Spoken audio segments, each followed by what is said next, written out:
Trump determined that our exploding trade deficits had brought us to the brink of an economic and national security catastrophe. He further pronounced that the traffic of fentanyl and other opioids into our country has created a public health crisis, taking hundreds of thousands of American lives. President Trump has declared that these emergencies are country-killing and not sustainable, that they threaten the bedrock of our national and economic security, and that fixing them will make America a strong, financially viable, and respected country again. Due to IEEPA tariffs, President Trump has negotiated agreements worth trillions of dollars with major trading partners, including most recently China.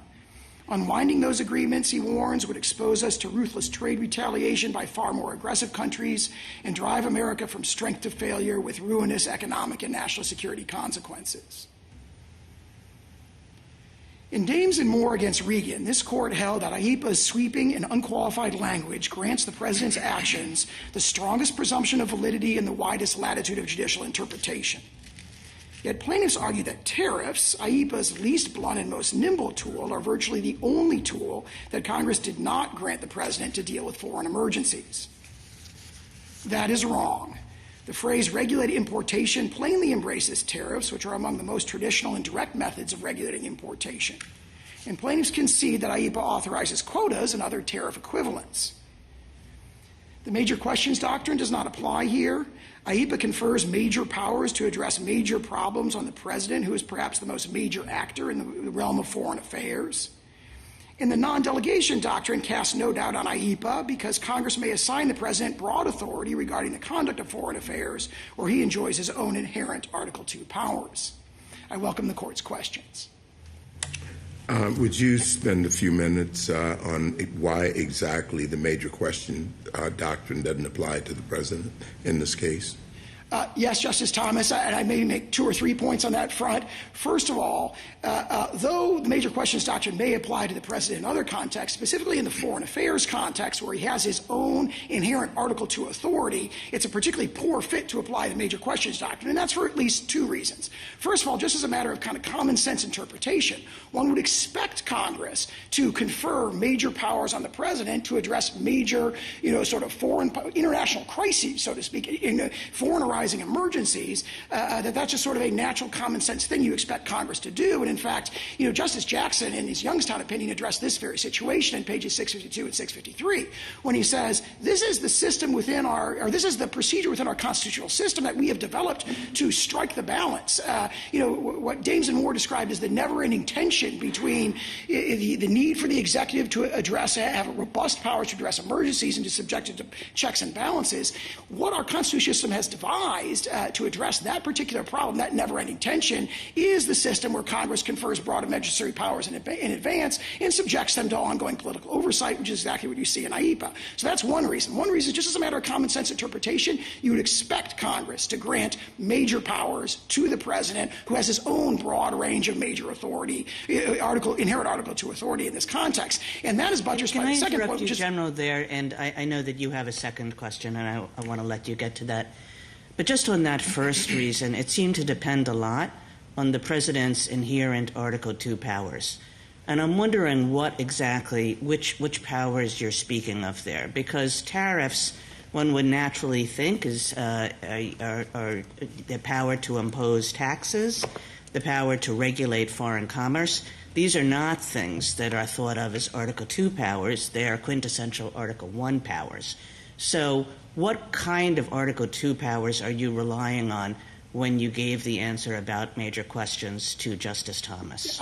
I would refer to what the court said, for example, in Egan, Department of Navy against Egan. That's a generally accepted view that the president has broad authority in the foreign affairs realm. Now, there's been debates about exactly how far it goes and how to draw the boundary between the president and Congress, but Egan, Garamendi, other cases, Curtis Wright, the court has recognized the president has broad inherent authority to address foreign situations, foreign affairs, foreign policy, including foreign arising emergencies. Now, we don't contend that he has, at least in peacetime, inherent tariffing authority. What we have here is 2 layers. There's the layer, the bedrock of the president's inherent Article II powers, and layered on top of that is a sweeping delegation of authority from Congress. When you put those 2 things together, Congress is saying you have inherent powers to address international emergencies, and we're conferring on you the tools, including Article I tools, like, for example, the power to regulate foreign commerce. And I want to make a very important distinction here. we don't contend that what's being exercised here is the power to tax.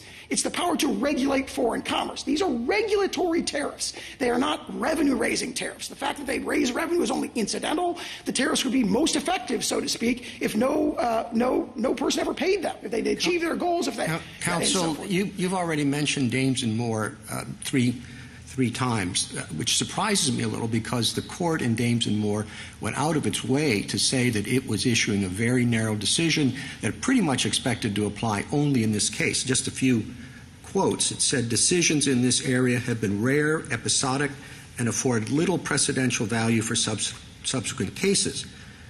Again, we lay down no general guidelines covering other situations not involved here and confine the opinion only to the very questions necessary to decision of this case. And it ended the opinion. It said, finally, we re-emphasize the narrowness of our decision. Now, this at issue in Dames and Moore was a different provision of IEPA, not at issue here, and certainly did not concern tariffs. So I don't quite understand how you can get as much out of Dames and Moore as you're trying to get. Maybe I could put it this way. You don't dispute that Dames and Moore is, as you state, a narrow opinion. However, it addressed certain principles that we think are equally applicable here. For example, the interpretive principle. Dames and Moore held, and again, it was the power to nullify and void, not the power to regulate, but it's in the very same sentence, in the very same statute, and the court quoted the First Circuit opinion and said, look, this is sweeping and unqualified language, which it didn't disagree with. And then it said, this particular provision where Congress has given these broad verbs, I mean, regulate is a capacious verb, admittedly, so are nullify, so are void, so are, frankly, all the other verbs there in the language in IEPA. The way the court thought about it is we are looking at this through the lens of Justice Jackson's opinion in Youngstown, and the court held specifically that these verbs place the president in Youngstown Zone 1. The court held that he is subject to the widest latitude of judicial interpretation, that he receives the strongest presumption of validity.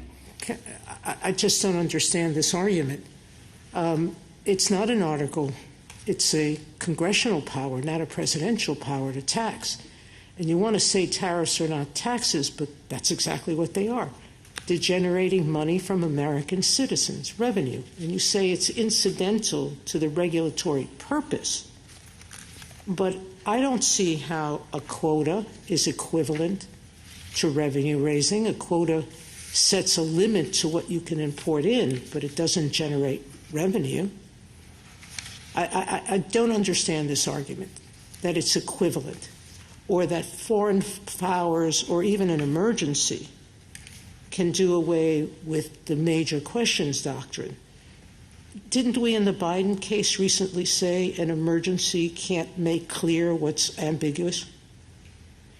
As to that point, I believe the court has never applied the major questions doctrine in the foreign policy context. But we That's have. the emergency context, not the foreign policy Counsel, context. we have never applied it to foreign affairs, but this is a tariff.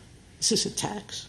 It is a, if I may, it's a foreign-facing regulation of foreign commerce. That's a regulatory commerce, tariff distinct everything. from a tax. So Biden could have declared a national emergency and global warming and then gotten his student forgiveness to not be a major questions doctrine? I don't think he could have gotten student loan forgiveness. Why? But It's perhaps global. he could have. It's foreign-facing. We need all of these things to face to tax fossil fuel or to do something else. That's all Biden would have had to do with any of his programs. Let me put it this way, if I may. Is just declare some foreign-facing purpose? If I may, maybe I can articulate it this way. The power to impose tariffs is a core application of the power to regulate foreign commerce, which is what the phrase regulate importation in IEPA naturally evokes. Why not the is power it, to tax. why, could you tell me why it is that when Congress intended to permit a president to regulate by imposing tariffs, it's always used tariff and regulate? I have about 16 laws in the past that when Congress intended regulate to mean taxing, that it used taxes simultaneously. But it didn't here. Respectfully, this court came to the opposite conclusion, if I may, in Algonquin, where the phrase was not impose well, duties. But that was, we did something in Algonquin. It was in the duties section, unlike here. it was paired with questions about decreasing tariffs and increasing tariffs.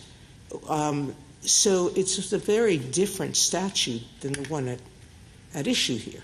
But the governing language, admittedly, the references to duties in Section 232A, 232C does not refer to them, and the court didn't refer to 232A at all, or the phrases duties or tariffs as analysis. What it held was the phrase adjust imports, which includes a verb that's narrower. But it was in the context. It was in context of activities that had to do with raising and lowering duties. Here, the verbs that accompany regulate have nothing to do with raising revenues in the form of taxes. And, counsel, Algonquin wasn't a textualist opinion. Do you agree with that? In other words, the analysis that the court was using there was really keyed to the legislative history of that statute, and it wasn't as though we were doing an interpretation of the word adjust. I disagree with that. I think you read the opinion. First, it talks about plain meaning, then it talks about statutory context, and then it goes on to legislative history. So it was all three of those. And the conclusion it came to, it directly addressed and rejected the argument that the D.C. Circuit had accepted in that case, which is that when Congress wants to delegate the authority to tariff, it uses a consistently explicit and well-defined approach, which is to use these magic words, tariff, tax, impost, and so forth. Well, the court said, no, Congress is not bound to use that particular formulation when it wants to confer this power. Let me ask you about the premise of your argument, which you sort of started at the beginning saying that one would expect for Congress to give the president a broad leeway in this kind of foreign affairs context.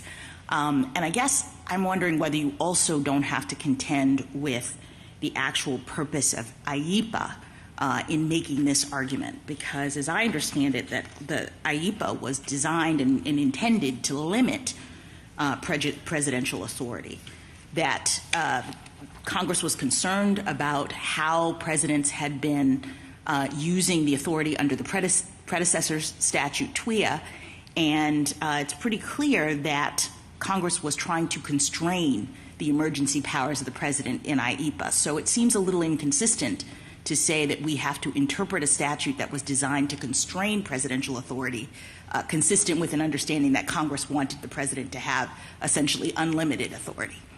I disagree with that, because what Congress actually did as— What part do you disagree with? I'm sorry. Well, I disagree with the notion that they were trying to constrain the breadth of the actions the president may take when it comes to this particularly narrow domain, which is, various regulations of transactions. But how can you disagree with that? I mean, the history is what it is. Because they made a series of changes to IEPA that relate to the triggering conditions, so to speak, and the procedures that apply, but they did not change the language. Right, but what was the intent of Congress in changing the language? Wasn't it to constrain presidential authority in this area? To constrain it in the triggering conditions and the procedures that apply in this the triggering conditions and procedures that apply are a means to constrain. That is how they went around about constraining. But my point is that Congress enacted this legislation with the intent of preventing the president from having unlimited powers in this area, and you're asking us to now interpret that statute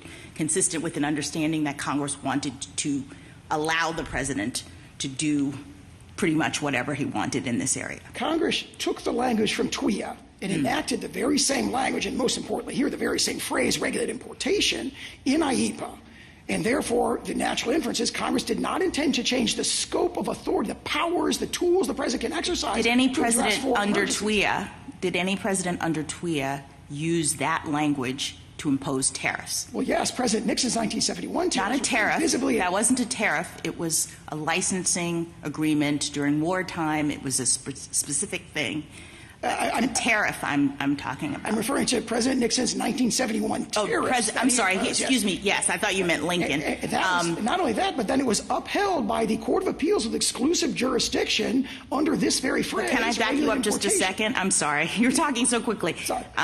President Nixon did not rely on TWIA initially to impose the tariffs. Is that correct? I understood that was just a litigating position that he took once it was challenged. That was not his initial. I wouldn't put it that way, because he has a broad invocation. I'm invoking all range of statutes, something like that, in Proclamation 4074. And I think the understanding is he didn't want to kind of spook our allies by invoking the Trading with the Enemies Act, by specifically invoking it, but in litigation it was defended on that ground. So the Department of Justice defended it as an exercise of TWIA and did so successfully. What's the significance of the Nixon example and precedent here? Because I think figuring that out is real important to deciding this case correctly. So, well, there's one obvious, very powerful takeaway from it, which is that this very two-word phrase, regulate importation, that we say it carries with it the authority to tariff, impose regulatory tariffs at the border, forward-facing tariffs at the border, and we say that's a core application of the phrase regulate importation, had been interpreted 2 years before Congress reenacted that language in IEPA, had been interpreted to carry with it the authority to impose tariffs. So this court said in Algonquin, for example, with respect to President Nixon's. Just back on the Nixon, what was the scope of the Nixon tariffs? 10%, he imposed a 10% tariff kind of across the board to all our major trading partners to address a balance of payments deficit, where he was trying to bring all the major industrial nations to the negotiating table, which he successfully did, for the imposition of the tariffs, and they negotiated the Smithsonian Agreement in about 5 months, after which he lifted the tariff. So the tariff there was used, as here, in part as leverage to get our trading partners to the negotiating table, and it was subsequently upheld by the Federal Circuit, the CCPA, its Federal Circuit's predecessor, that had exclusive jurisdiction over that question, to include the power to tariff. And then 2 years later, Congress took that same phrase and reenacted it in IEPA after carefully studying the problem of presidential emergency powers and being deeply concerned about, excessive or abusive exercise of that power. So that whole sort of process gives sort of strong sort of confirmation of this phrase, regulate importation, carries with it the power to tariff. Now, of course, that's not our leading argument. Our lead argument on interpretation is there's a pedigree, historical pedigree of regulating imports specifically, where the power to tariff is just the sort of a core application of that, a quintessential exercise of that power. That goes back to Gibbons against Ogden and Justice Story's treatise, and runs all the way through cases like McGoldrick and Board of Trustees and more. Sauer, can I just ask you a question? Can you point to any other place in the code or any other time in history where that phrase together, regulate importation, has been used to confer tariff imposing authority? Well, as to regulate importation, that was held in TWIA. So obviously, and that's okay. So an intermediate appellate court held it in TWIA, but you just told Justice Kavanaugh that wasn't your lead argument. That your lead argument was this long history of the phrase regulate importation being understood to include tariff authority. So my question is, has there ever been another instance in which a statute has used that language to confer the power? Well, putting aside Yoshida. I mean, obviously, the other statutory example is just imports. The cases we rely on are cases where, for example, in Gibbons it's Ogden and Justice Story's treatise. But that just shows the word can be used that way. None of those cases talked about it as conferring tariff authority. I understood you to be citing McGoldrick and Gibbons in those cases just to show that it's possible to say that regulating commerce includes the power to tariff. I think our argument goes a bit further than that as an interpretive matter, because if you look at that history, the history of delegation. Could you just answer the Justice's question? Can you identify any statute that used that phrase to confer tariff? Yeah, the only two statutes I can identify now are TWIA, as interpreted in Yoshida, and then closely related, not regulate importation, but adjust imports in Section 232. Well, I think adjust imports is differently. So the answer is the contested application in TWIA, and then now in IEPA. And then, of course, I mean, there's a sort of direct line there. Yeah, I understand that, but yeah, okay. So, but then more fundamentally, we rely on the historical sources to show there's this long historical pedigree of broad delegations of the foreign commerce power, not the power to tax that we're not asserting here, delegations of the foreign commerce power to the president, going back to Gibbons against Ogden, all the way through McGoldrick and Board of Trustees, where this court and founding era sources say the power to, in other words, the power to tariff is kind of this natural, as everyone knows, that includes. Just ask you one other question about the plain text, General Sauer. So you've referred to the other verbs in IEPA as capacious. Would you really describe them as capacious? Because to me, things like nullify and void have definite meanings. I agree with you that regulate is a broader term, but those words I think are powerful. They pack a punch, but I wouldn't describe them as capacious in the sense that they have a wide range of meaning. So can you describe what you mean by capacious? Let me put it this way. You look at all 9 verbs together, and you're looking at a spectrum of powers from the most sort of negative, nullify, block, prohibit, void, to the most affirmative, direct, compel, and then also powers in between that are more intermediate, regulate, investigate, and so forth. So the natural common sense inference from that grammatical structure is the intention of Congress to sort of cover the waterfront. Well, to grant the power possible, except Congress did take out a whole bunch of verbs. It took out confiscate, vest, hold, use, administer, liquidate, sell, which were in the prior statute. And crucially, what it doesn't have here is anything that refers to raising revenue. So it has a lot of verbs, it has a lot of actions that can be taken under this statute. It just doesn't have the one you want. Well, I would say the notion that all these other verbs are sort of not revenue-raising like block and prohibit, I think that argument is unconvincing for 2 reasons. One, of course, is that we're not saying it confers a revenue-raising power. We're saying it confers a regulatory power, and that's a crucial distinction. But also... Yes, but if I can just stop you there, regulatory power, I mean, yes, it says regulate, but I'll broaden out Justice Barrett's question. Is there any place that you can find in the entire code where regulate, used just as regulate, includes taxing power? We don't assert that. We say it includes tariffing power when it's combined with importation, and that's just the most natural. Right, because the natural understanding of regulate, even though in fact we can regulate through taxes, but when the code uses regulate, we don't typically understand it to refer to duties or taxes or tariffs or anything of the kind. And then if you look at the flip side of this and you look at all the tariff statutes that Congress has passed, I mean, they use language about revenue raising, tariffs and duties and taxes, all the language that does not appear in the statute you rely on.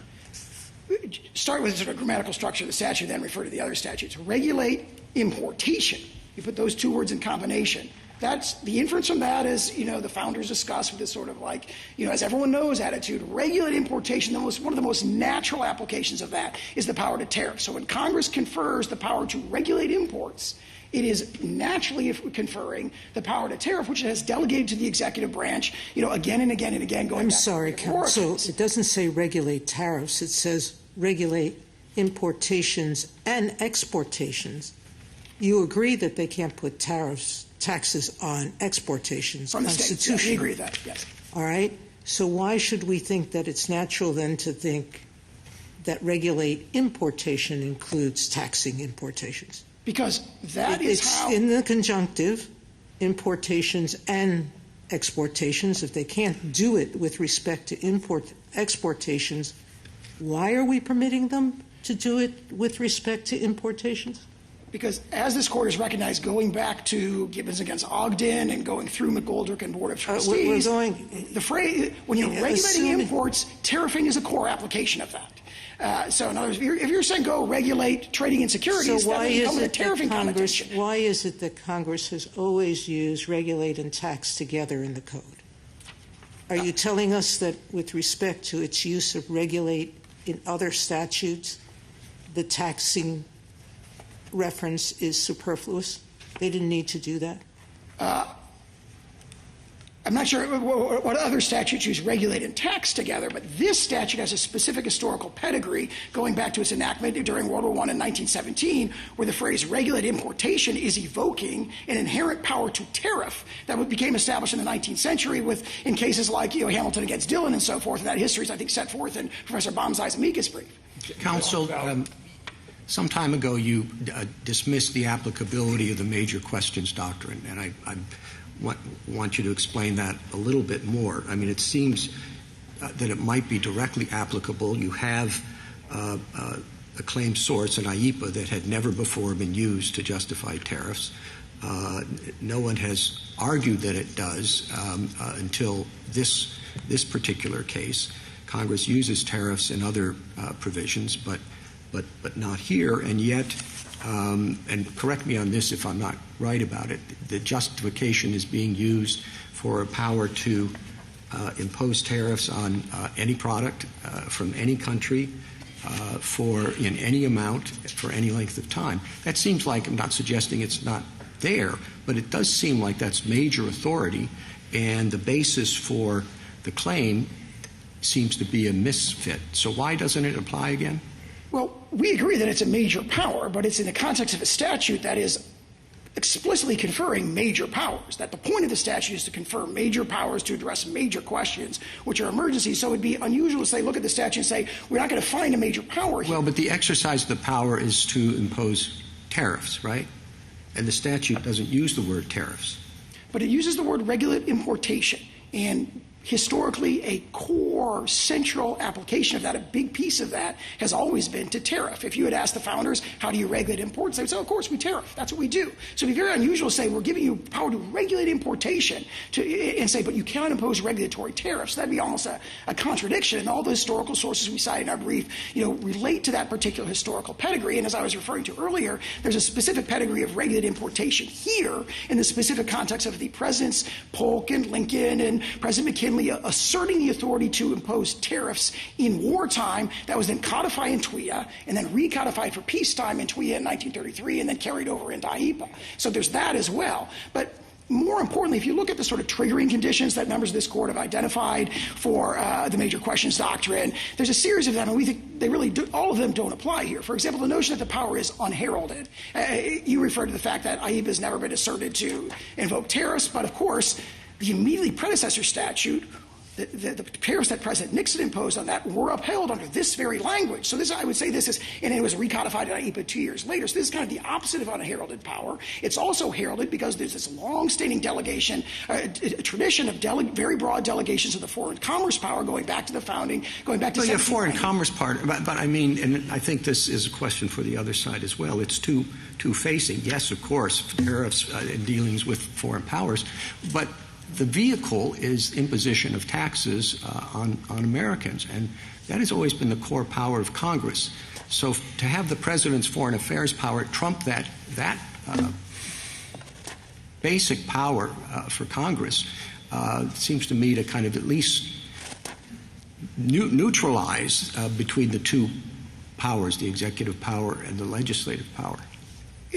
Let me say two things in response to that. First, the notion that the taxes are all borne by Americans and are not borne by foreign producers whose goods are imported is empirically, there's no basis for that in the record. It's actually a mixed. Well, who pays the tariffs? If a tariff is imposed on automobiles, who pays them? Typically there'd be regardless of who the importer of record is, there'd be a contract that would go along the sort of line of transfer that would allocate the tariff, and there'd be different. Sometimes the foreign producer would pay them. Sometimes the importer would bear the cost. The importer could be an American, could be a foreign company. A lot of times it's a wholly owned American subsidiary of a foreign corporation. So it gets allocated. The empirical estimates range from like 30% to 80% of like how much is borne by American it's citizens. been suggested that the tariffs are responsible for significant reduction in our deficit. I would say that's raising revenue domestically. There certainly is an incidental and collateral effect of the tariffs that they do raise revenue, but it's very important that they are regulatory tariffs, not revenue-raising tariffs. And the way you can see this, I think, if you look at this policy is by far the most effective if nobody ever pays the tariffs. And I say two policies, right? So if you look at the trade deficit emergency, if nobody ever pays the tariffs and instead Americans direct their consumption towards American producers and stimulate the rebuilding of our hollowed-out manufacturing base, then the policy is by far the most effective. So a tariff, a regulatory tariff that... Why not do what the statute permits? Bar importation of products altogether. That would be the most effective way to do it. The question you follow the statute. The statute says the president can do that. What it doesn't say is the president can raise revenue. What it says is he can regulate importation and go back for hundreds of years the way you regulate quotas, pausing it, subjecting some countries and not others to importation bans. There's a lot of verbs, but none of them include generating revenue as a side effect or directly. Let Let me address that verb point, if I may, because think about the canonical example, a statute that refers to a list of swords, knives, daggers, dirks, and pikes. There you look at that list of things and you say, aha, those are all weapons, therefore a pike is a spear, not a fish in that particular context. Now look at this list of verbs, block, prohibit, compel, direct, and so forth. You don't look at that naturally as an ordinary reader and say, oh, look, they're all not revenue raising. What you say is they're all very broad, powerful, actions that you can take. The verbs that are in the statute are actually doing something. I mean, they're in the statute for a reason, and as I understand it, Congress actually explained to us in its Senate report and House report when it enacted the 1941 amendments to TWIA what it was doing. It said that what we are doing is authorizing the president, in the Senate report, quote, to control or freeze property transactions where a foreign interest is involved. There's similar language about controlling, freezing control in the House report. So I appreciate that generally you can look at these words and you can imagine that they mean certain things, but here we have evidence that Congress was actually trying to do a particular thing with respect to the authority that it was presenting to the president, and that thing was not raising revenue. I think that the powers that Congress was conferring on the president are best understood through the plain text of the statutes, which includes regulating importation. No, I know, but some of us care about the legislative history. And so the plain text of the statute has certain verbs in it. It also has regulate commerce, as you say. And when I look at the legislative history, it appears as though Congress was trying to give the president the authority to, quote, control or freeze property transactions where a foreign interest is involved. And in the TWIA context, that makes perfect sense because we're talking about a wartime dynamic. And what is happening is the president needs the authority to prevent trading with the enemy in the midst of a war. And that seems to be the focus of this statute. So I guess I'm concerned about just sort of taking a particular word here and there and saying that the general view of it might include raising revenue when, in fact, it looks as though the aim of this was really to give the president a certain kind of authority to freeze the assets of the enemy. And let me say two things in response to that. First, as to the notion that this is a revenue-raising tactic or power, it is not. We are asserting a regulatory power. It's a delegation of power to regulate foreign commerce. The way to control imports traditionally has been to tariff them. They say, well, you can impose quotas. Well, quotas are essentially economically equivalent to tariffs. So the question is, why would you be able to quota under-regulate but not tariff under-regulate when the tariffs are themselves regulatory? And let me turn back to the question the response I was giving to Chief Justice to illustrate that. Could the answer be that in other places where Congress wants that particular form of regulation to be used, they say impose duties. They say you can tax, Mr. President. Here they don't say that. I'd say two things in response to that. That's the very argument that this court rejected in Algonquin. That the fact that these other specific statutes if we disagree with you that Algonquin is a similar context, do you have another statute or another circumstance? And again, not to cite Algonquin again, but obviously yes. we discussed the phrase adjust imports. And they said, the natural way to do that is to tariff them. And it specifically said it makes no sense at all to authorize quotas, which was conceded that statute did authorize, but not tariffs, because those are equivalent. But it said adjust by any means necessary, which kind of beefs up the adjust. And also, and this is actually, I just don't know the answer to this question, so maybe you can help and maybe the other side can help as well. Algonquin was very careful to always call it a license and a licensing fee, and in the oral argument that came up too, the distinction between a tariff and a licensing fee. And I can understand how in some contexts it would be very difficult. You would press on it and you would say, well, if this license fee is raising revenue, then it actually functions as a tariff. But what is the significance of that? Because in IEPA, it also says, it refers particularly to licenses. It says you can license. And license would be a way of giving permission. That's actually the language also used in the Civil War one. And what is it? Hamilton against Dillon. Yeah. Exactly. Yes, it does. It was a license. It was a license fee. And that's a way to grant permission that you wouldn't otherwise have to trade and import and let it through. So tell me what the distinction is between licenses and fees and if it matters. It's hard for me to see one, because what President Lincoln said is, okay, we're going to allow imports from hostile foreign powers, basically rebellious Confederate states, of cotton subject to a license, but you got to pay 4 cents a pound on cotton when you do it. That's the condition. And that is so nearly equivalent to a tariff that says you can bring these goods into our country, but you got to pay a ad valorem assessment on it. And of course, they have in their briefs conceded that quotas apply, that licensing may apply. There is the language in the beginning of 1701 that talks about instruments, or other methods, instruments, licenses. But if that were true, why couldn't you just call this a license? And it's also true that in the cotton example, the court said the exaction itself was not properly a tax, but a bonus required as a condition precedent for engaging in the trade. So it seems like it was a little squirrely about how it was proceeding. And if there really is no distinction, why couldn't you just call it a license here? Very briefly, the other two cases, the Polk case and then the President McKinley case, talk about duties. So I see an equivalence there, Mr. Chief Justice. Thank you, counsel. Justice Thomas, anything further? The other side is going to make an argue on delegation, I believe. Would you anticipate that and give us your understanding of the delegation argument?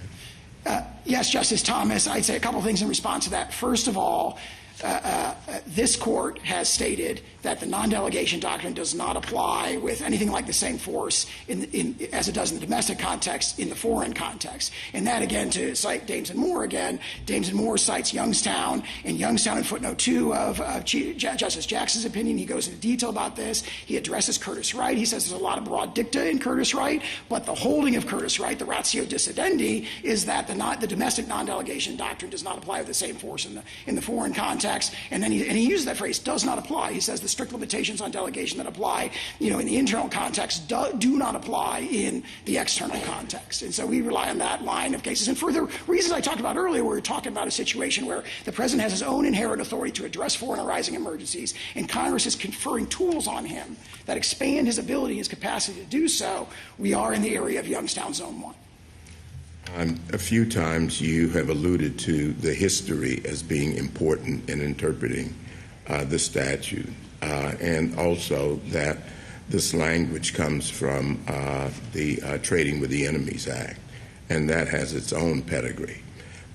Could you just sketch out this direct line that you were alluding to as a basis for interpreting the current emergency statute as you would like it interpreted?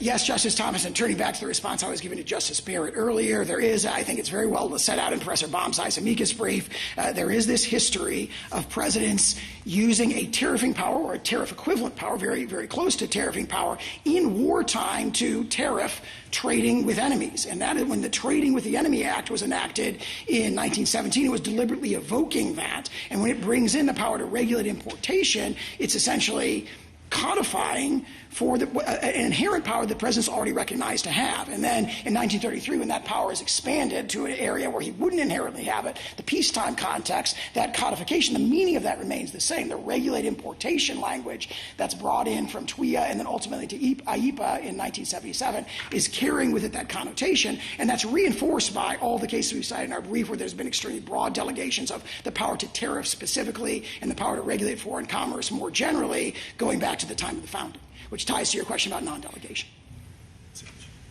Justice Alito? The court of the CCPA said things in Yoshida that are helpful to your position, but it also said some other things. It said that future surcharges, quote, must of course comply with Section 122 of the Trade Act of 1974, and it said that the Trading with the Enemy Act did not authorize the president to, quote, fix rates of duty at will without regard to statutory rates prescribed by Congress. So do you think that Congress, to the extent Congress had that decision in mind and relied on it, do you think it also relied on those statements in the opinion. Not in the same way, because those statements are read into other provisions of TWIA that Congress did not enact in a NEPA. They may still be there in TWIA, but those are limitations that it wouldn't make sense to do. And I think the significance of Yoshida is at a higher level. Keep in mind that their principal position is no tariffs at all. Regulated importation just doesn't carry a connotation of the power to tariff. And we say we've got historical sources going back to Gibbons against Ogden that say the opposite. But more fundamentally, everyone knew that at the time IEPA was enacted that regulated importation had just very visibly and very prominently been upheld to include a sweeping global tariff. Thank you. Mr. Sotomayor? I'd like to go back to Justice Barrett's question on the word license as used in IEPA. It's not used as a verb. It's used as a noun. By the President may, under such regulations as he may prescribe, by means of instructions, licenses, or otherwise, then do what the verbs permit him to do. By license, he can nullify, void, prevent, or prohibit any acquisition, etc. So license is not being used as a verb that through licensing he can raise revenue. He can only use licenses to accomplish the verbs. So I don't understand how we can treat licensing as equivalent to revenue raising. It, as used in IEPA, the license is only to accomplish what B permits. In Hamilton against Dillon, licenses, once you had the license, then you had to pay the fees. The license fees to get it in, those are point I'm economic making, which is that the only use of license here is a noun. You can license to accomplish the powers that B gives the President. Let me be clear. We rely on the phrase regulated importation. We're not saying that Exactly. You're not relying on licenses for that reason. No, I only cite that language, that introductory language about, instruments, licenses, That or otherwise, can't rely on as another layer of breadth in this particular Counsel, statute. would you listen to my question? You're not relying on license for the reason I just said, because it is a noun, not the verb. You're relying on regulate, correct? Yes, we're relying on regulated importation. And despite the fact that no other president in the history of IEPA has ever used tariffs as a power under IEPA. Well, President Nixon did so under a predecessor, and we have all the limitations of that. All right. Number two, whenever Congress intends to permit taxing and regulate, it uses the word tax and regulate in every other statute, correct? I don't concede that. I mean, two very visible examples, again, are TWIA and Section 122. We're back to the question here. Okay. Thank you, Counsel. Justice Sotomayor? No, she's Justice Sotomayor. Yeah. She just finished. Justice Kagan? General And Sapp. they're friends?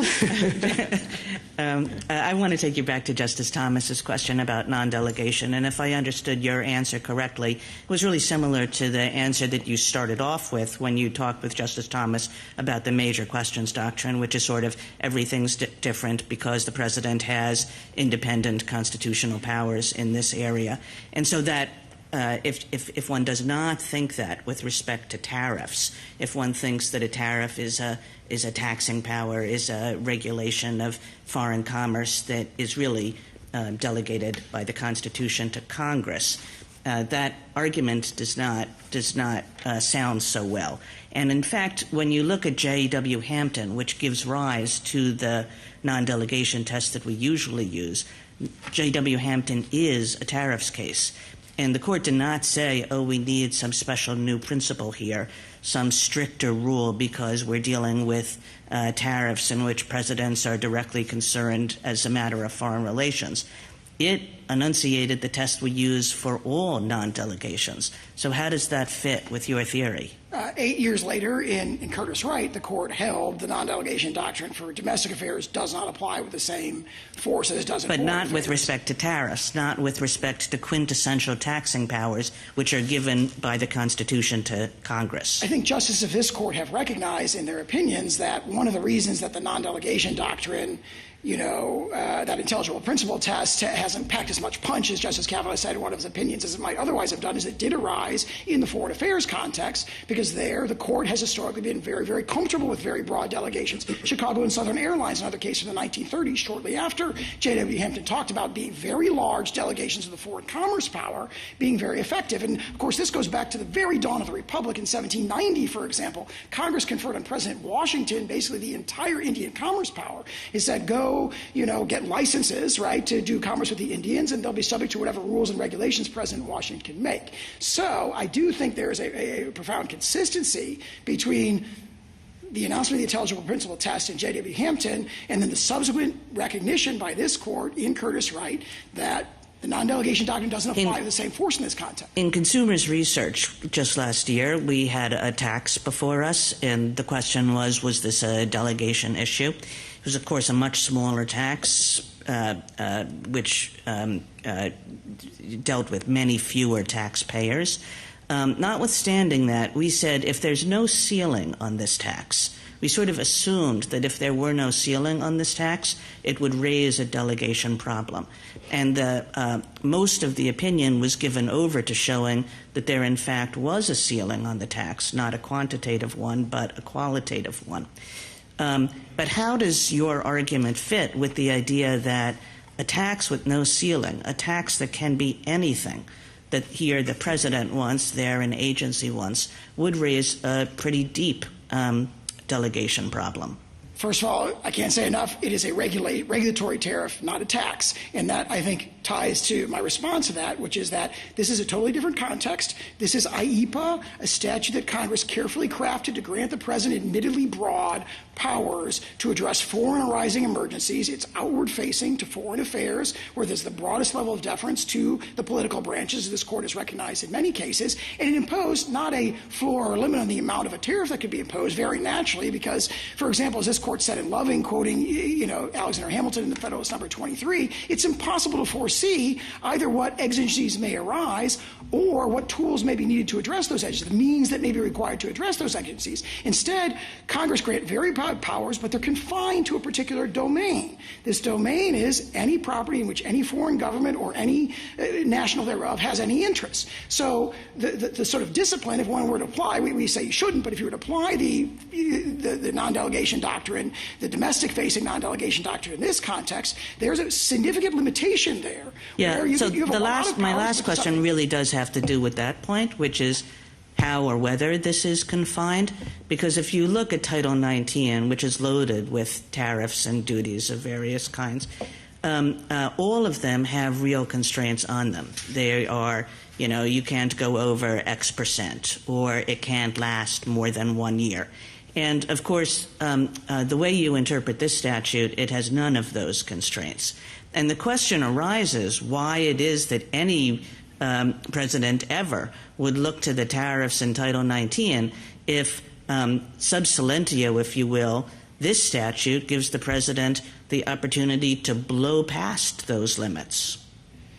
This statute has its own constraints. They are constraints that are appropriate for the context, which is internationally arising emergencies. They are carefully crafted by Congress to address that, and they are admittedly different. They're in Section 1701. The president has to make a formal declaration of a national emergency, which subjects him to particularly intensive oversight by Congress, natural lapsing, repeated review, reports, and so forth. It says you have to consult with Congress to the maximum extent you possible. yourself think that the declaration of emergency is unreviewable. And even if it's not unreviewable, it's of course the kind of determination that this court would grant considerable deference to the president on. So that doesn't seem like much of a constraint. But it is. And in fact, we've had cases recently which deals with the president's emergency powers, and it turns out we're in emergencies everything all the time, about like half the world. Well, this particular emergency is particularly existential, as Executive Order 14257 says, and of course no one disputes the existential nature of the fentanyl crisis, which we had an agreement last week to create progress on, which illustrates the effectiveness of the terrorist tool here. But the point I would make in response to that is those are, even if there's limited judicial review, which is very natural in the foreign affairs context, this court has always granted the president the presumption that he's acting in good faith. There are real hurdles there, very significant. It's got to be an unusual, extraordinary threat. that arises in whole or substantial part outside the United States, so it's entirely foreign-facing, into the national security, economy, or foreign policy of the United States. So there are those. Then there's 1701B, which talks about how it can be used for this and for no other purpose. Then there are limitations in Section 1702B. Then there is the limitations that I referred to earlier about what he can actually do. He can do a heck of a lot, but only when he's dealing with property in which foreigners have an interest. And that's a pretty narrow domain. That's quite a silo, so to speak. And then, of course, overarching it all, there's congressional oversight, and you may say congressional oversight may not have much bite, but Congress didn't think so. Congress crafted this compromise. It balanced the never-ending tension. When it drafted AEPA, it had its eyes open.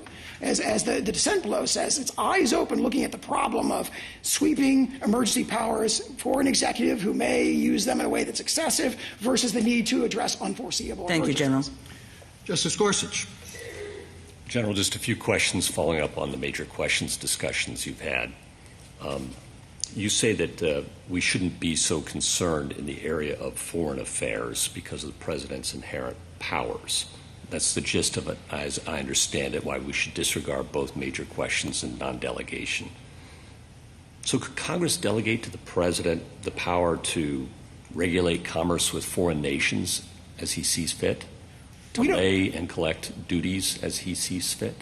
We don't assert that here. That would be a much harder case now in 1790. Isn't that the logic of your view, though? I don't think so, because we're dealing with a statute that was a carefully crafted compromise. It does have all the limitations that I just talked about. You're saying we shouldn't be concerned with. I want to explain to me how you draw the line, because you say we shouldn't be concerned because this is foreign affairs and the president has inherent authority, and so delegation off the books, more or less.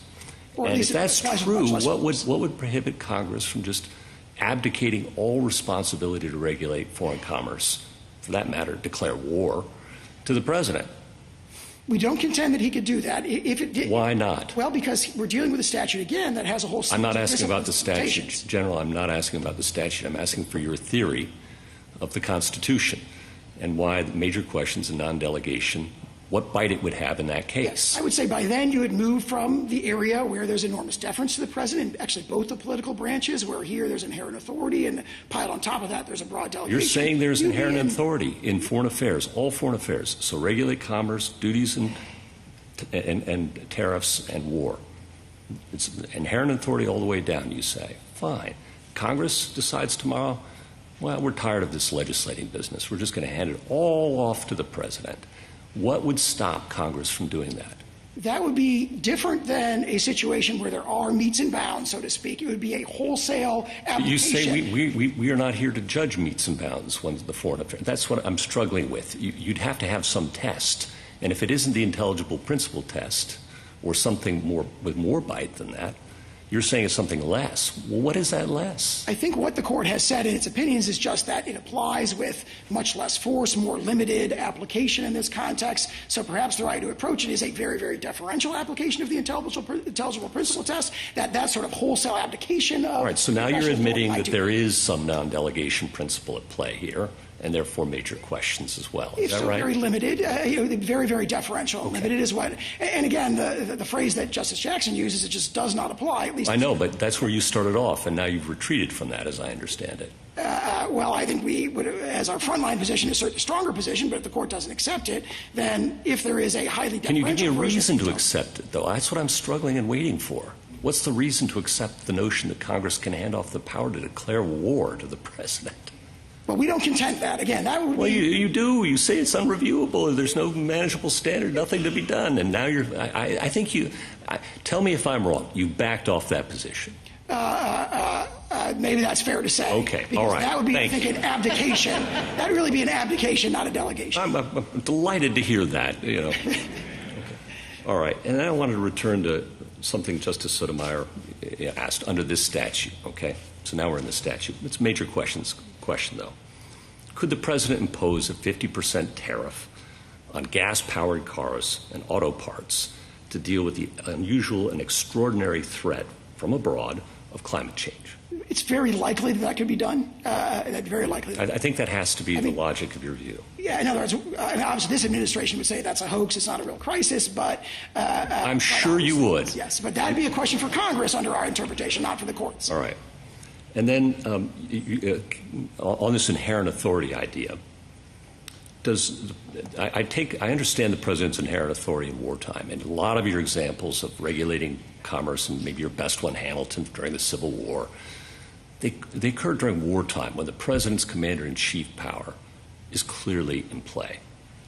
Does the president have inherent authority over tariffs in peacetime? No, we do not contend that. Okay. And in fact, I cite that, if I may, I'd point the court to two cases. They're Loving against United States and then Masery that's cited in Loving. Those are situations, for example, Loving against United States, the president had broad Article II inherent authority. There was the commander-in-chief power.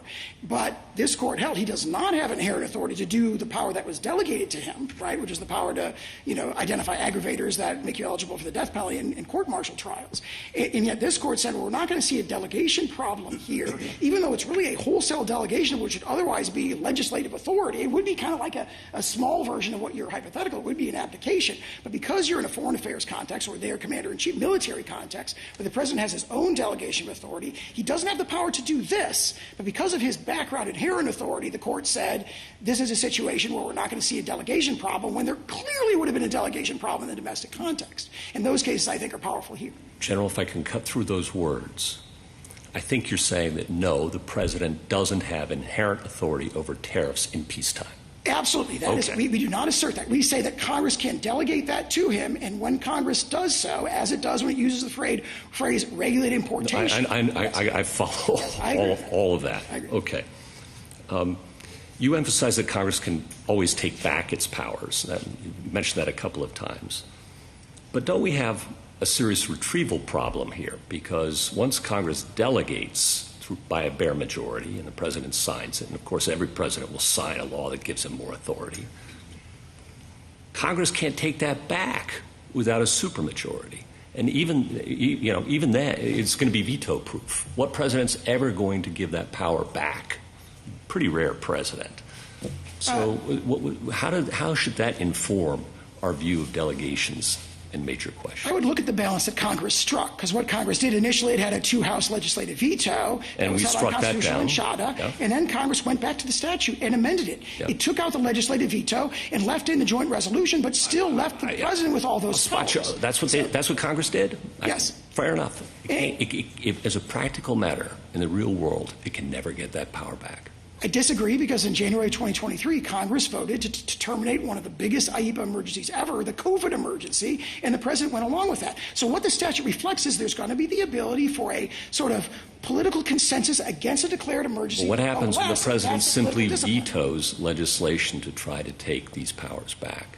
Well, he has the authority to veto legislation to terminate a national emergency, for example. I mean, he retains the powers in the background because IEPA is still on the books. But if he declares an emergency and Congress doesn't like it and passes a joint resolution, yes, he can absolutely veto that. Yeah, so Congress, as a practical matter, can't get this power back once it's handed it over to the president. It's a one-way ratchet toward the gradual but continual accretion of power in the executive branch and away from the people's elected representatives. I disagree with that, and the recent historical counterexample of Congress's termination of the COVID emergency demonstrates that the political oversight with the president's assent is meaningful.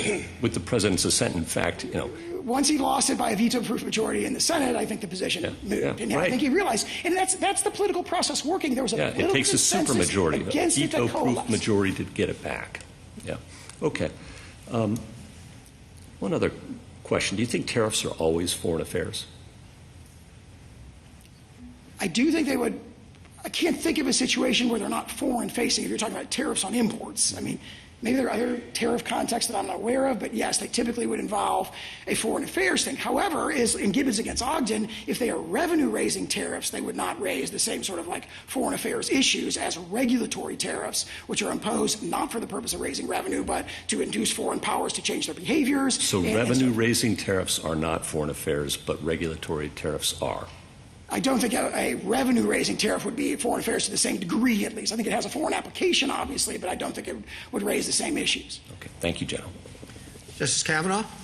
Figuring out what regulate importation means is obviously central here. And for major question purposes, I think the way we think about that kind of question is, does the specific authority, power, major power, now asserted pursuant to that general statutory authorization, was that the kind of power that would have been understood by people, by Congress at the time the general statute was passed, as distinct from being a novel kind of use of that general authority to do something different? Unheralded is the word in our cases.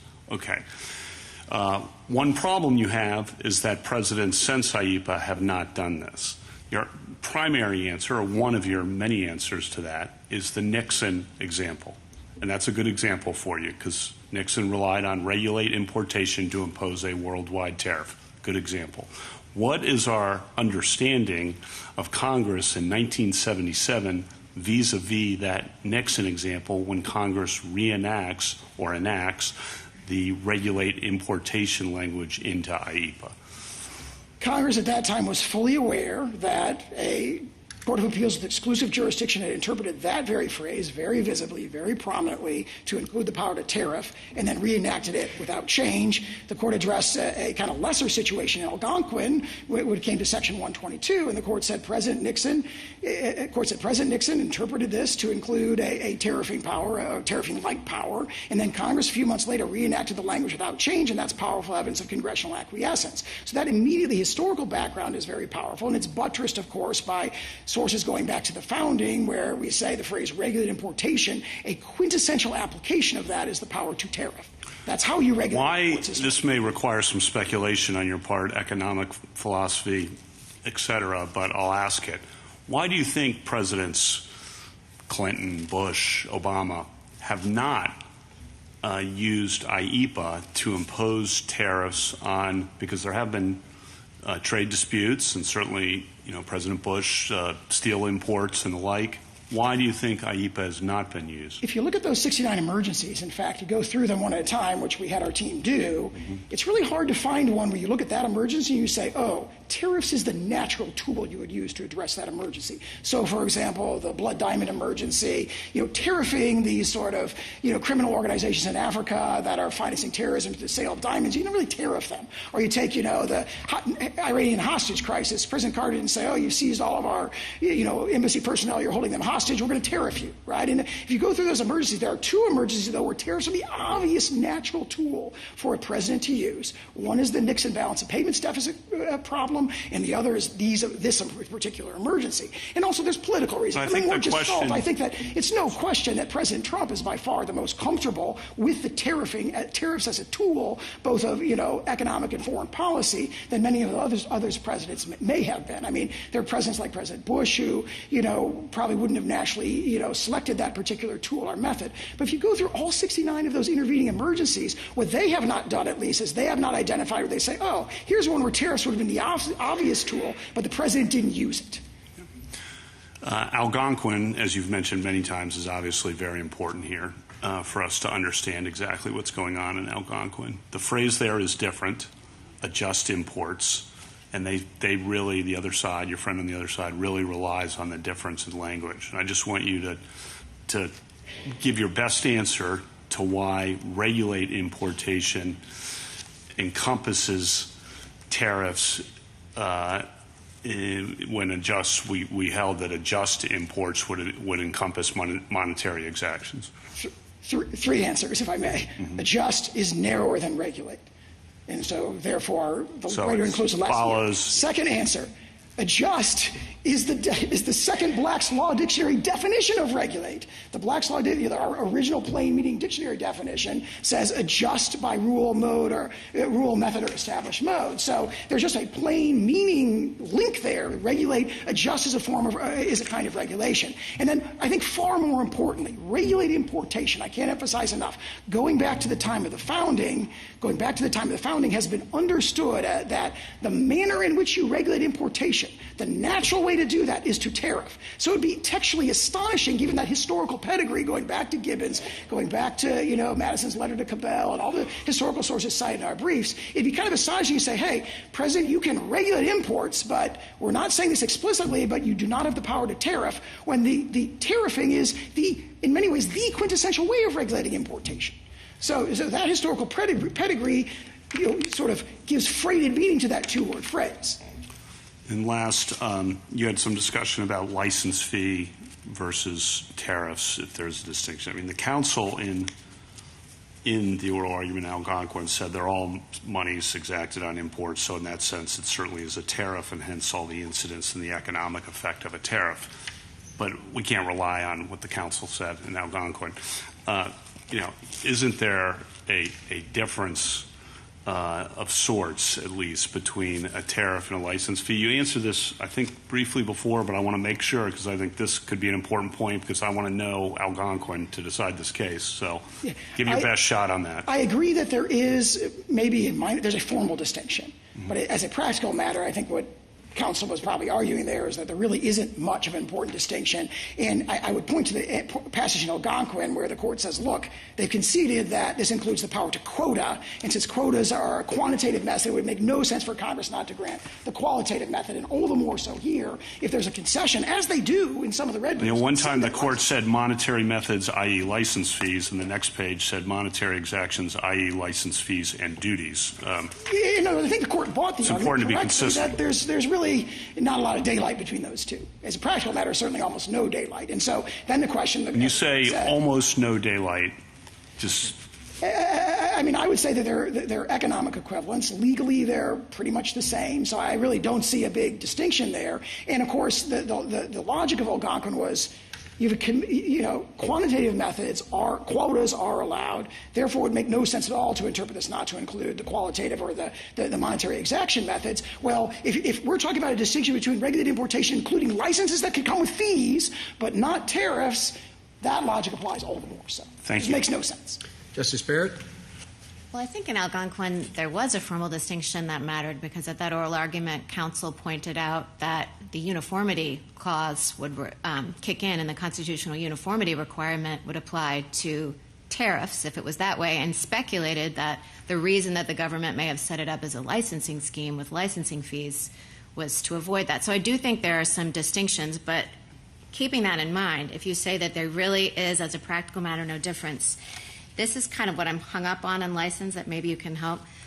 So in IEPA, Justice Sotomayor is right, license is used as a noun, but it's one of the means necessary. So in Algonquin, it was by any means necessary adjust. Here the statute says the president may, under such regulations as he may prescribe, by means of instructions, licenses, or otherwise, regulate importation, which is the key part for our purposes. So the means it specifies are instructions, licenses, or otherwise.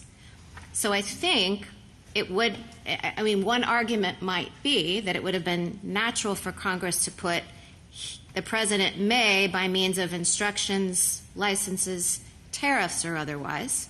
With an adjustum generis thing, I think you have to rely on the or otherwise picking up more.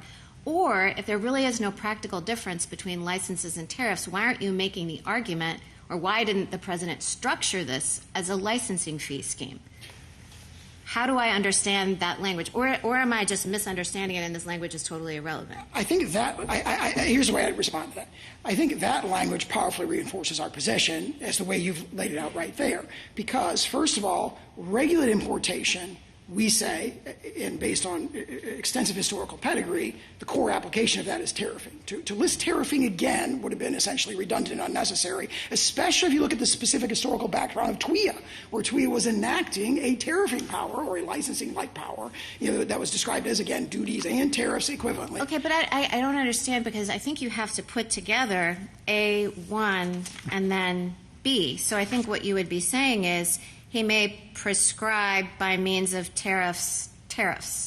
I think what you're saying is by means of instruments, licenses, or otherwise. By instructions, licenses, or otherwise. Instructions, licenses, tariffs? otherwise. Okay. That otherwise, if you say instructions, license, or otherwise, and we're asserting a power that's very, very similar to licensing, otherwise naturally carries that with it. But that's not our principal position. Our principal position is regulated importation means that. Okay. Right? And so you don't need to say it again. However, if Congress has authorized them to do it by licenses that could come with fees that are economically equivalent to tariffs, and then it says otherwise, that just reinforces the same conclusion that we use in the phrase Okay, then question just to follow up on Justice Gorsuch's thing about how can Congress ever get this delegation back. You said, well, listen, you point to the Congress's ability to terminate emergencies, which it's done. But if Congress ever wanted to get the tariffing power back, it would have to have a veto-proof majority, because regardless of the emergency, so if Congress wanted to reject let's say that we adopt your interpretation of the statute.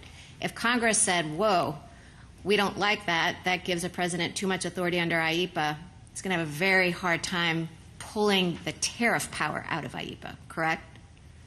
I don't know if it would be a hard time. Certainly we'd have to have a veto-proof statutory majority, amendment, which would be the true of any case where this court definitively interprets a statute. Yes, I think that the But Congress have to pass definitively the statute interpreting a statute that grants presidential power makes it particularly hard to get the president to not want to veto something, which, as Justice Gorsuch is pointing out, has him lose power. All right, I want to ask you a question about unusual and extraordinary threat, which we have not talked about yet. And I specifically want to talk about the reciprocal tariffs. These are imposed on, these are kind of across the board. And so is it your contention that every country needed to be tariffed because of threats to the defense and industrial base? Spain, France, I could see it with some countries, but explain to me why as many countries needed to be subject to the reciprocal tariff policy as are. Yeah, Executive Order 14257 spells out the nature of the emergency and basically says that there's this sort of lack of reciprocity, this asymmetric treatment of our trade with respect to foreign countries' trade that does run across the board. This is a global problem. I think that puts in context the argument they make that this power to tariff is so broad because you're applying to every country in the world. That conflates the nature of the tool, tariffing, which they're challenging here, with the nature of the declared emergency, which they haven't disputed. They haven't disputed, for example, that the president has correctly identified that virtually every major trading partner has this longstanding sort of asymmetric, unfair treatment of our trade. So the argument this power is so broad is really based on a conflation of two different things. One is the power, right? Imagine this. Imagine that, for example, President Reagan had wanted to convince South Africa to change its apartheid policies, and he'd impose tariffs on them. No one would bat an eyelash and say, well, that's too broad, that can't be an IEPA. The power to tariff is fits naturally with all those powers to block, prohibit, and seize and so forth. What they're saying, this is so broad because the emergency is so broad. But of course, that's a presidential determination and there's all kinds of basis for it. And also, keep in mind that the emergency is not like just the asymmetric treatment, it's the impact of the asymmetry, the underlying conditions, the hollowing out of our manufacturing base, the vulnerability of our supply chains, and of course, our defense industrial base is a vulnerability of key inputs. Justice Jackson? So as I understand your response to Justice Barrett in that last question, you're saying that the power to tariff fits naturally with the power to block and seize. That was your example. But I guess I'm trying to understand then your argument from the text of the actual statute.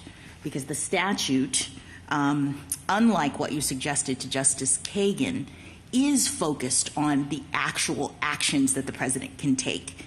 In response to Justice Kagan, I understood you to say that Congress was giving the president broad authority to act, and it was within a particular domain, which is the domain of emergencies with respect to foreign power, but the president could basically do a lot of things. But when I read the statute, it is telling the president exactly what he can do: investigate, block during the pendency of an investigation, regulate, direct and compel, nullify, void, prevent, or prohibit. And I guess what is a little concerning to me is that your argument suggests that we should see the phrase imposed tariffs in that same series of things that the president could do. We don't see that word, and instead you take regulate and say that must mean that. So I guess I'm getting back to Justice Barrett's maybe original question, which was, where else in the code has Congress used the word regulate to sub in for imposed tariffs? TWIA, and then this court's opinions, of course, have used regulate and import, or have pointed out that duties are the natural way to regulate foreign commerce. But you're saying we should not have expected to see the same level of granularity with respect to the president's authority to impose tariffs as we see here investigate, block, direct and compel, nullify, et cetera. I think it would be very unusual for Congress to spell out all the ways that you can regulate in that statute. So regulate becomes a big catch-all. The rest of the other things. Well, I mean, we have a concession of that from the other side, that regulate at least includes qualitative methods, quantitative methods, quotas, licenses. They can see that regulate, there's a lot in regulate that's not spelled out there. And our point is you don't need to spell out tariffs, because that's, like, of all of them, the most natural, the most quintessential method of regulating imports. And yet, many presidents have not used regulate in this way to impose tariffs. I understand you point to President Nixon. We have licenses from Lincoln, but As no one else. Justice Kavanaugh, presidents who are faced with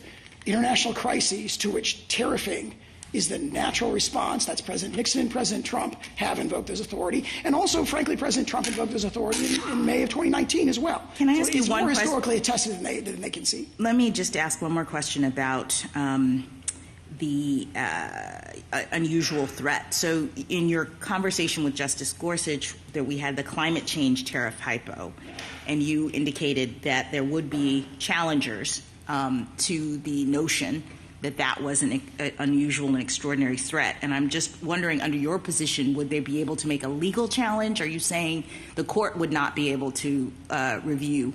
On that particular hypothetical, I think I said that'd be a question for Congress. So not yeah, I don't. In other words, that wouldn't be the sort of thing that courts would want to wade into. Is this really an emergency? That would not be probably very unlikely. That'd be a situation where at least there'd be very, very, very deferential judicial review of that kind of determination. No, I'm asking you. Right, those are two different things.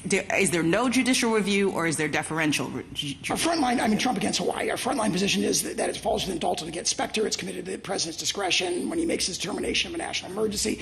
But the court doesn't have to decide that because whatever review is very, very deferential. It's easily satisfied here. Thank you. Thank you, counsel.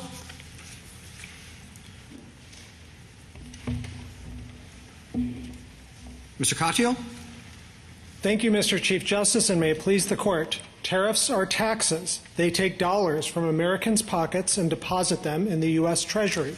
Our founders gave that taxing power to Congress alone.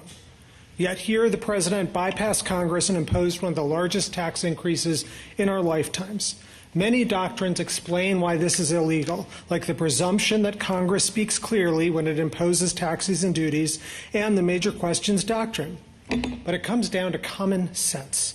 It's simply implausible that in enacting IEEPA, Congress handed the president the power to overhaul the entire tariff system and the American economy in the process, allowing him to set and reset tariffs on any and every product from any and every country at any and all times. And as Justices Gorsuch and Barrett just said, this is a one-way ratchet. We will never get this power back if the government wins this case. What president wouldn't veto legislation to rein this power in and pull out the tariff power?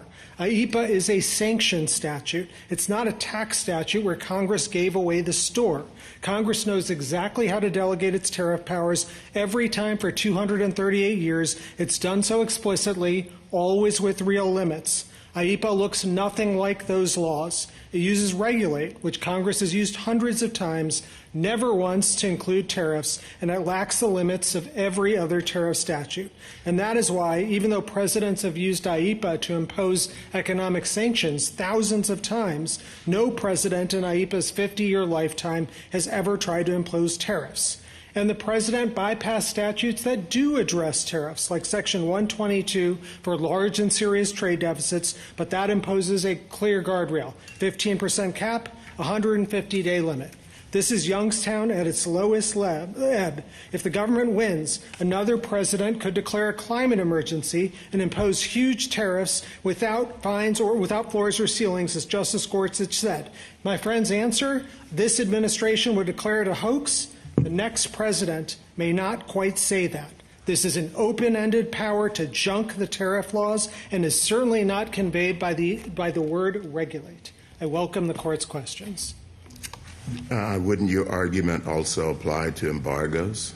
So, and this is the argument in the fine dissent below, and I think there are three answers to that, Justice Thomas. The first is revenue raising. Embargoes stop the shipment.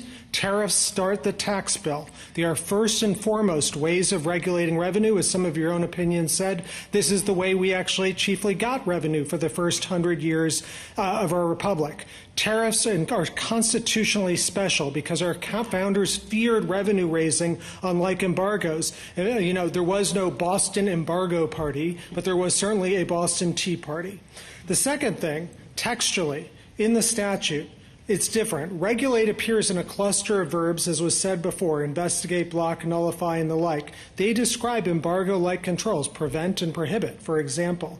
But they don't describe revenue exactions. That's Justice Kagan's point. The one verb that's missing here is anything about raising revenue whatsoever. Another point, congressional displacement. Today, there is a whole host of statutes in the tariff architecture of Title 19 which both expressly confer the power to tariff and always impose clear limits. Embargoes by the president, embargoes don't have any of that. They don't set aside that whole thing. If you look at the Learning Resources brief at page 5, it goes through these statutes in detail. Section 122 expressly says duties and then limits it, 15%, 150 days. Section 201, any duty on the imported article, but it requires ITC findings. Section 301, impose duties. That's the language of the statute, but all sorts of procedural restrictions. Section 338, the same. I can go through this, and I could start, by the way, Justice Thomas, with the statutes at the founding, all of which expressly said the word tariff or an equivalent. Let's go back to your non-delegation point. It would seem that if the tariff power cannot be delegated, your argument on non-delegation would also have to apply to embargoes and to quotas. No, Your Honor, because I think tariffs, because they're uniquely revenue-raising, impose special, unique concerns that go back to our founding.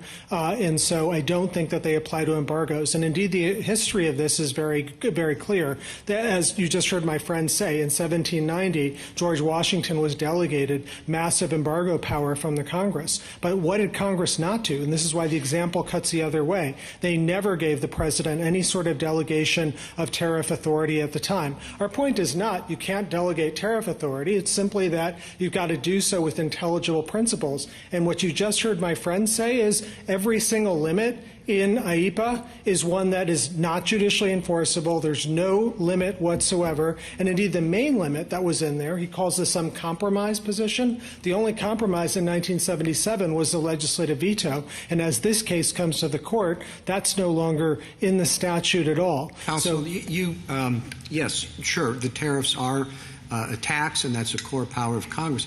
But they're a foreign-facing tax, right? And that foreign affairs is a core power of the executive. And I don't think you can dismiss the consequences. I mean, we didn't stay this case, and one thing is quite clear is that the foreign-facing tariffs have in several situations. Right, and we are. I'm sorry.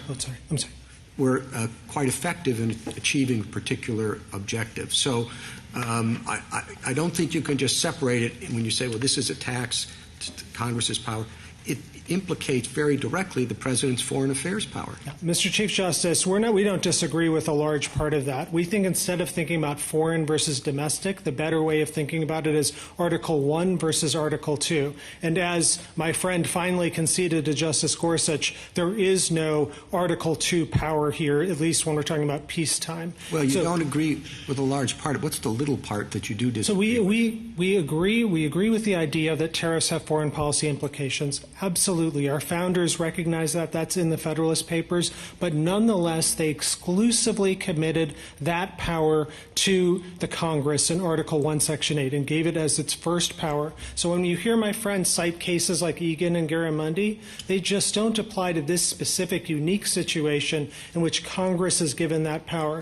And if you were tempted by this, I think the best place to look is Youngstown, because what Justice Jackson said, and I was surprised that he quoted pages 650 52, because what Justice Jackson said is, quote, emergency powers tend to kindle emergencies, so it's essential the public may know the extent and limitations of the powers that can be asserted, and persons affected may be informed from the statute of its rights and duties. And Justice Jackson went on to say there that it's notable our founders didn't give the president revenue-raising power even in a time of war. Can I just get a clarification of your answer, which is you agree if the word tariff were in the statute, that would be acceptable and constitutionally permissible, correct? No, it would be. It'd be constitutionally permissible. The question would then be, is the open-ended assertion of power here? Because every other tariff statute I get as applied to this case, but the general point is, yes, Congress, you said it's assigned to Congress, but Congress can grant authority to presidents to impose tariffs. Absolutely. As a general proposition. Absolutely. Okay, so we have to figure out then what regulate importation means. And you've heard my questions. If this statute came out of nowhere in 1977, I think your case would be, obviously stronger. We have to figure out, at least I want to figure out, what the Nixon precedent stands for and what Algonquin stands for. On the Nixon precedent, the question is, I think, was Congress aware of that, meaning that when they used regulate importation and it's now being used to encompass tariffs, that's not unheralded because Congress was well aware. President Nixon announced those tariffs in a nationwide primetime speech, 10% across the board in August 1971. It was not some kind of little piece of paper. So it was well known. The question then is, was Congress, why didn't they change the language? Why didn't they say regulate but not tariffs? That's kind of the difficult question from the Nixon precedent that I'll give you an opportunity to answer. Thank you, Justice Kavanaugh. So 5 answers on the Nixon precedent. First, there is no evidence that Congress thought it was ratifying Yoshida. It was a single Court of Appeals case. It's not somewhat my question. I never mentioned Yoshida. It's the use by the president of that power under regulated importation. Oh, if we're just talking about that, President Nixon did not rely on the statute whatsoever. I mean, that's very clear. In fact, we have a Marshall McLuhan moment here because you have before you Alan Wolf, the person who was there in the room with Nixon, saying Nixon totally disagreed that this statute applied. So if we're just talking about Nixon, I don't think it can get the government where it Go to your other four. Other four. So I think the only way it does any work is if the president is through the vehicle of Yoshida, and that's what I take it the government is arguing. And with respect to that, this cert-denied intermediate court of appeals decision, I don't think it can come close to overcoming the clear, plain text. The word regulate words regulate importation. The word regulate has never been used. The Congress uses the term 1,499 times. We got about that number of hits when we looked at it, and maybe there's some double counting, but it is never used even once to impose taxes or revenue raising, and that was the question that Justice Barrett was asking. And so I don't think that this intermediate court of appeals decision will get you there. And then even if you thought that Congress knew about Yoshida, and even if you thought they liked it, which there's absolutely zero evidence of, I don't think that helps the government for reasons that Justice Alito was pointing to, because Yoshida said 3 things. A, TWIA doesn't give the unlimited authority that the government is seeking here. B, they were only upholding the limited specific assertion of authority that President Nixon sought there. And third, going forward, the solution, they said in footnote 33, was to use Section 122 of the 1974 Trade Act, 15%, 150 days. So we have no problem with the president doing that. It's just that this president has torn up the entire tariff architecture. For example, he's tariffing Switzerland, one of our allies, which we have a trade surplus, 39%. That is just not something that any president has ever had the power to do in our history. And the idea that Congress, by implication, did this in 1977 and handed him all this power, I think is really difficult. Just to ask the other. Go ahead. Let's start with just the bare statutory language. You have arguments about structure. You have arguments about history. They're strong arguments, but let's just start with the bare statutory language, regulate importation. if we disregard all of the rest, would you dispute that that would include the imposition of a fee? So if it's revenue, yeah, we do dispute that, absolutely. What if there were a statute that said, suppose that there's a particular national park that's very crowded, and Congress passes a statute that says the National Park Service may regulate admission to the park. Would you say, well, that does not allow them to impose a fee? So, Your Honor, sometimes we think of fees as not revenue raising, but rather capturing the cost of government services. In your example, the going to the park, that may, those kinds of cases, which I think. Suppose it goes beyond the cost of running the park. Congress just wants to control admission to the park, regulate admission. Wouldn't that include the imposition of a fee? So if it doesn't raise revenue, then and it's not about that, then I think that's fine. If it does, it raises revenue. Then I think it's a tougher the hypothetical. That wouldn't apply. So I think in that circumstance that it wouldn't be a regulation in context. It wouldn't be permitted. That is, at least in the context of tariffs and trade, we know, Justice Alito. Okay, well, that gets into your other arguments. We start out with the bare statutory language, and that was what my question was about. Do you think all tariffs are revenue-raising? Suppose that instead of imposing these across-the-board tariffs, suppose that an executive order imposed a tariff on one particular country and provided that this would take effect in 90 days. And suppose that within those 90 days, an agreement is reached with that country so that no tariff is ever collected. Would that be a revenue-raising tariff? I take it the initial point and on its face it is revenue-raising, that's what it's for, and so I think that would. And look, I don't doubt that there are edge cases. That is what this Court's confronted just recently in FCC versus Consumer Research, and you said, look, what is a tax is sometimes very hard. What is revenue-raising? This is obviously revenue-raising. Their own brief to the Court says it's going to raise $4 trillion. And Justice Alito, you in your Consumers Research dissent, or Justice Gorsuch's dissent that you joined, said taxation is special and different. And it is the most powerful thing the government does. And the idea that Congress, when they know exactly how to write tariff and tax statutes, gave this power by implication through the word regulate, I think is very, very hard to context. You cite many different statutory provisions that impose tariffs. And you have a point if that's the relevant universe. What if the relevant universe is tariffs that are imposed in emergency situations? Yes. So I think it cuts the other way. So, as Justice Jackson said, it's when you're in an emergency situation, the statutes actually have to speak with more precision. The public needs to know because emergencies beget emergencies. And I would say the best way of understanding what Congress does in emergencies is to look at their emergency statutes.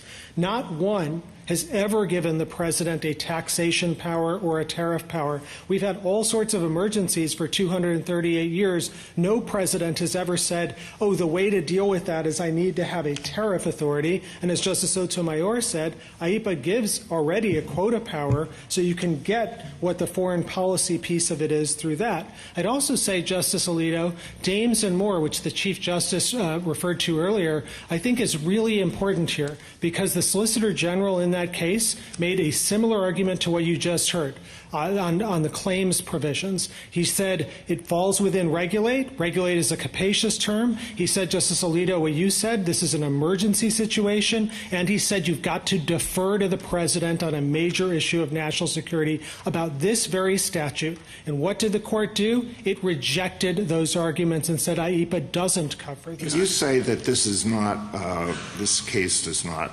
these executive orders do not address an unusual and extraordinary threat. I understand that argument.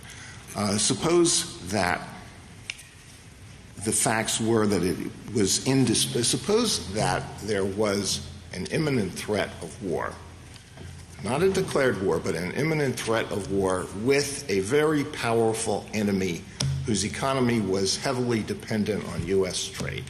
Could a president under this provision impose a tariff as a way of trying to stave off that war? Or would you say no, the president lacks that power? Couldn't do tariff, but could do quota, embargo, all of those things. Could do all those things, but the president could not impose a tariff. That's the one thing he couldn't do.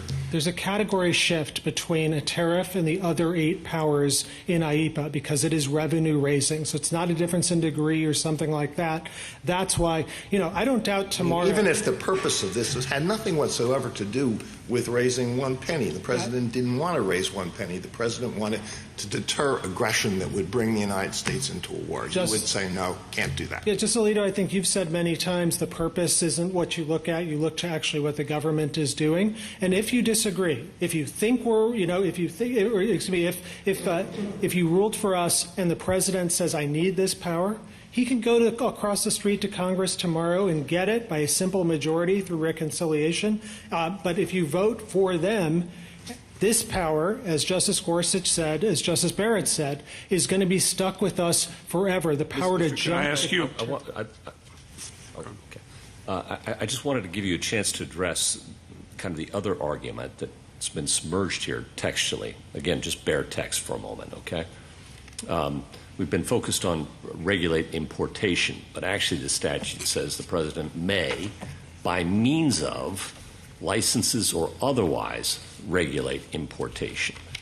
And we've had some discussion today about the fact that maybe the president could simply recharacterize these tariffs as licenses or rejigger the scheme so that they are licenses.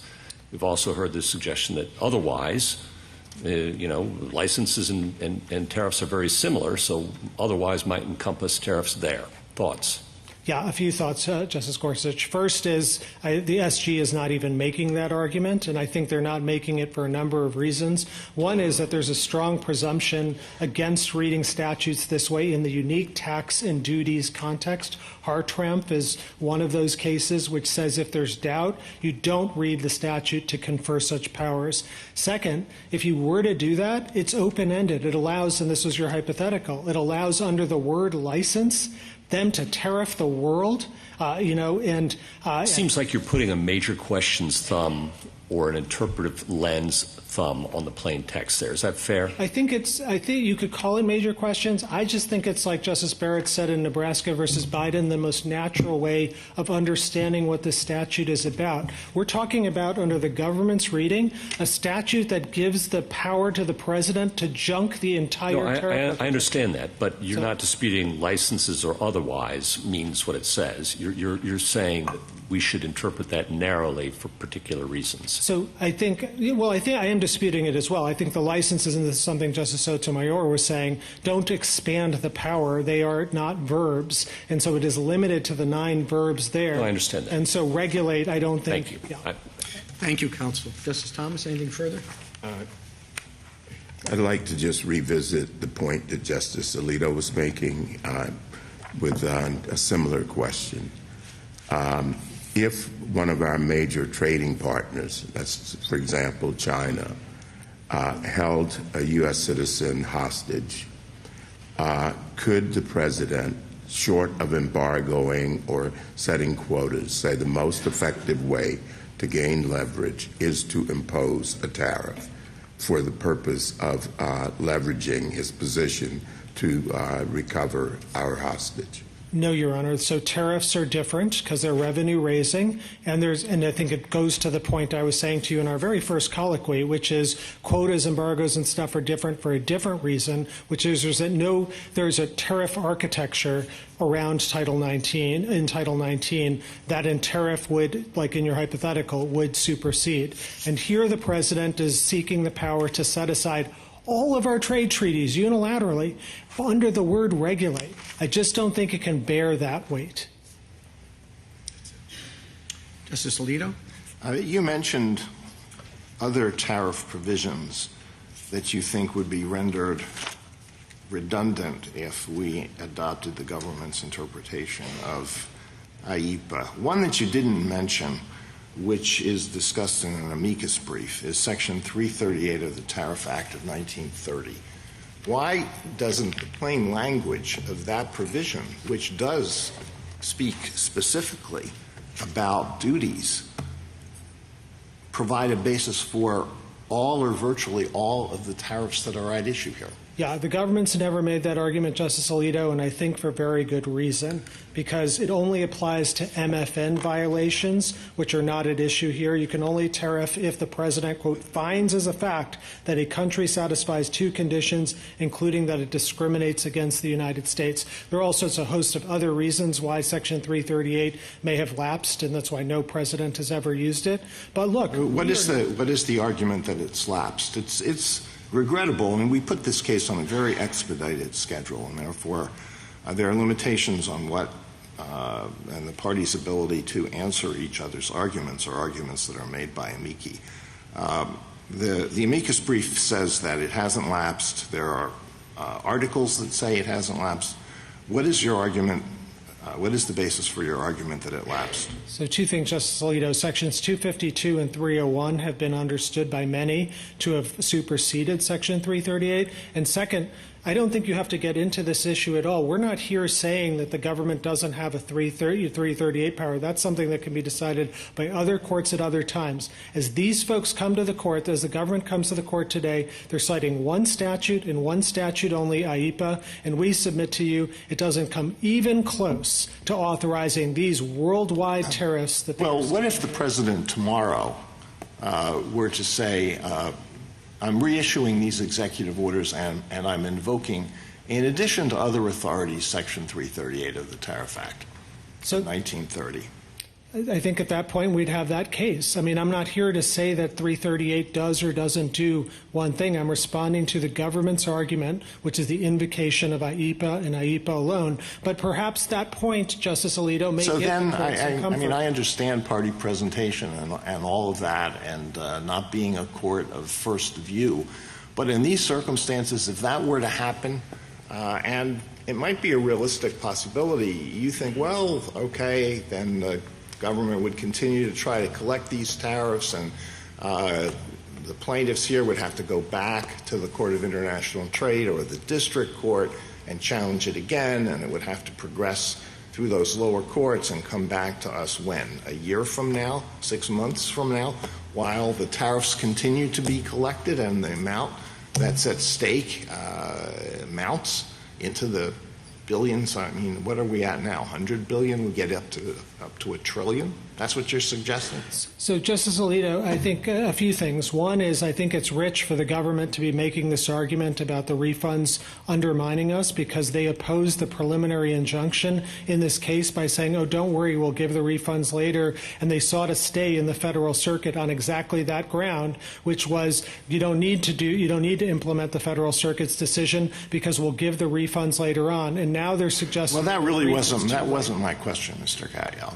The question was whether it would make more sense for us to address that, if that is a possible justification for these tariffs, for us to address that now and get it over with rather than having this continue for who knows how long while it goes through the procedures in the lower courts. Justice Alito, I think that is forfeited 9 ways to Sunday. This amicus brief has been filed in every single stage of this case. The government's never embraced that argument. For them to be able to do so now, I think, is way, way too late. But I do think if you ruled, as we're suggesting you do, against the government, they can go and try and seek to use other authorities, whether it's 338, Section 122, etc. Those are the ways prescribed by the Congress. And as Justice Kavanaugh was saying earlier, every other president has used all this suite of other authorities, 201 for steel, for autos and things like that, 301 for countries like China.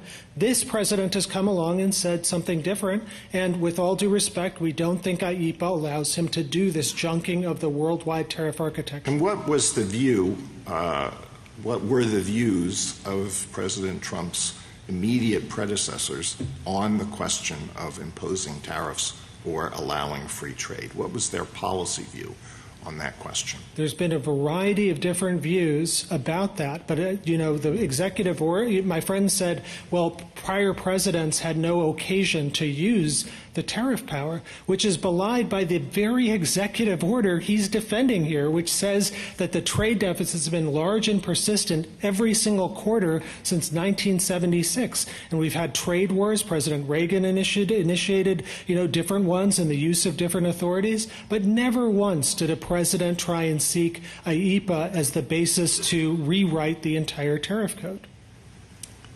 I found it interesting to hear you make the non-delegation argument, Mr. Katyal. I wonder if you ever thought that your legacy as a constitutional advocate would be the man who revived the non-delegation argument.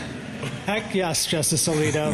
I think Justice Gorsuch nailed it on the head when saying that when you're dealing with a statute that is this open-ended, unlike anything we've ever seen, to give the president this kind of power, yes, this isn't just delegation running riot. This is delegation that's a legislative application. Wouldn't you agree that statutes that confer on the president real emergency powers are often phrased much more broadly than other statutes? Isn't it the very nature of an emergency? I know you dispute the fact that this is a real emergency. Maybe it's not. But isn't it the very nature of an emergency provision that is going to be more open-ended? So, Justice Alito, we think it actually cuts the other way. As I was saying earlier, that's what Justice Jackson said. And, you already confronted that in Dames and Moore and said it's not that open-ended, even though it's an emergency. And by the way, other emergency statutes have very serious limits. Section 122 is literally about President Nixon's proclamation of an emergency. That's what it's about, and it's limited 15%, 150 days. And what about the authorization for the use of military force in 2001, which gave the president the power to use all appropriate force? Now, that's pretty open-ended. Would you apply the same non-delegation argument there that you do here? Of course not, because there you have shared powers between the president and Article 1 and Article 2 powers. That's what I was saying. Well, it gets into the question of whether it was delegated or not. What was the scope of the delegation? Absolutely, but there, it's military. There's a whole unique history behind that. But here you're talking about something that is exclusively committed to Congress in Article 1. And there, yes, when you have delegations, I would say, Justice Alito, even when you have delegations in some military cases, in emergency statutes, they have all sorts of limits. So 10 U.S.C. 2808 says that in a declaration of war or a national emergency, the president can, quote, undertake military construction necessary to support emergency use of the armed forces, but it has limits. Justice Sotomayor? I'm fascinated that the two instances where presidents have used their war powers to impose a tariff, Lincoln and Nixon, that Congress found it necessary to ratify their actions, and that the court in both those cases, the Intermediate Court of Appeals in Nixon and our own court, included that as part of their reasoning, as justifying the use of war power in that situation. So I'm a little concerned why the fact that this act, a domestic act on emergency, that uses a general word like regulate, should take on a war powers meaning when in every other situation, whenever Congress intended domestic taxation, it said tax and regulate. Oh, Justice Sotomayor, I wish I had an hour to talk about this with you, because this argument by the government advanced in their reply brief is wrong, every which way. I'm saying that's your sixth way of differentiating Yoshida, correct? So that was a war powers case. So it's a war powers case. It's about conquered territory. It has nothing to do whatsoever with domestic tariffs. And absolutely, you're right in saying that the way that court, even in those cases, even at the height of the government's power, war powers, they said Congress had to ratify it, and that's what at page 96. And that hasn't happened here. And that has not happened here, not even close. Well, it might not with Congress closed, but they can't even think about it right now. I'm going to assume, and maybe he can shake his head yes or no, that Justice Kavanaugh will ask you to go to Algonquin, which you didn't answer, and he's shaking his head. So I'll let him do that part, okay? Excellent. Algonquin, Your Honor, is, under... No, I'll let him do it. Oh, sorry. He can... That was his question, but I want to make sure you get to it. We'll hear from Justice Kagan first. I have one specific question, one more general question. The specific question is, does it matter in the way we think about IEEPA, what Congress thought it was doing in IEEPA, what IEEPA in fact did, that at the time Congress thought it had available to it a legislative veto? I do think it's relevant, at least for delegation purposes, because, as this case comes to the court, the one check that was in there, the so-called compromise, is a legislative veto which now no longer exists. And that's why I said to Justice Alito, this statute now looks unlike any other statute with respect to I guess I'm wondering whether, though, it cuts against you as well, that Congress thought it had a legislative veto, so didn't put in a variety of checks that it might have put in had it not thought it had a legislative veto, and, that's just tough luck on Congress now. Yeah, I don't think so. I mean, Justice Kagan, I think it's a very tough common sense argument to make, because every single delegation of tariff power statute from Congress to the president always has limits, and including, Section 122 passed just right before IEEPA had, in the case of the exact problem that this executive order is dealing with, large and serious trade deficits, it said the way to deal with it is 15%, 150 days. The idea that 3 years later they just said, oh no, junk the rule book, I think is very difficult, and no Congress, I think, would rely just on the legislative veto for such a thing of such momentous importance. As you said to my colleague earlier, why would any president look to all of the different tariff statutes in Title 19 if you can just IEEPA them all, French Revolution them all? General Sauer rests a lot on the president's inherent authority. And I want to make sure I understand your answer to the Chief Justice and to Justice Alito as to where you think that authority exists in a way that actually would affect our interpretation of a statute, and where you think it doesn't, and why this falls into the second category, given that, in General Sauer's view, this is obviously what the Chief Justice called foreign-facing.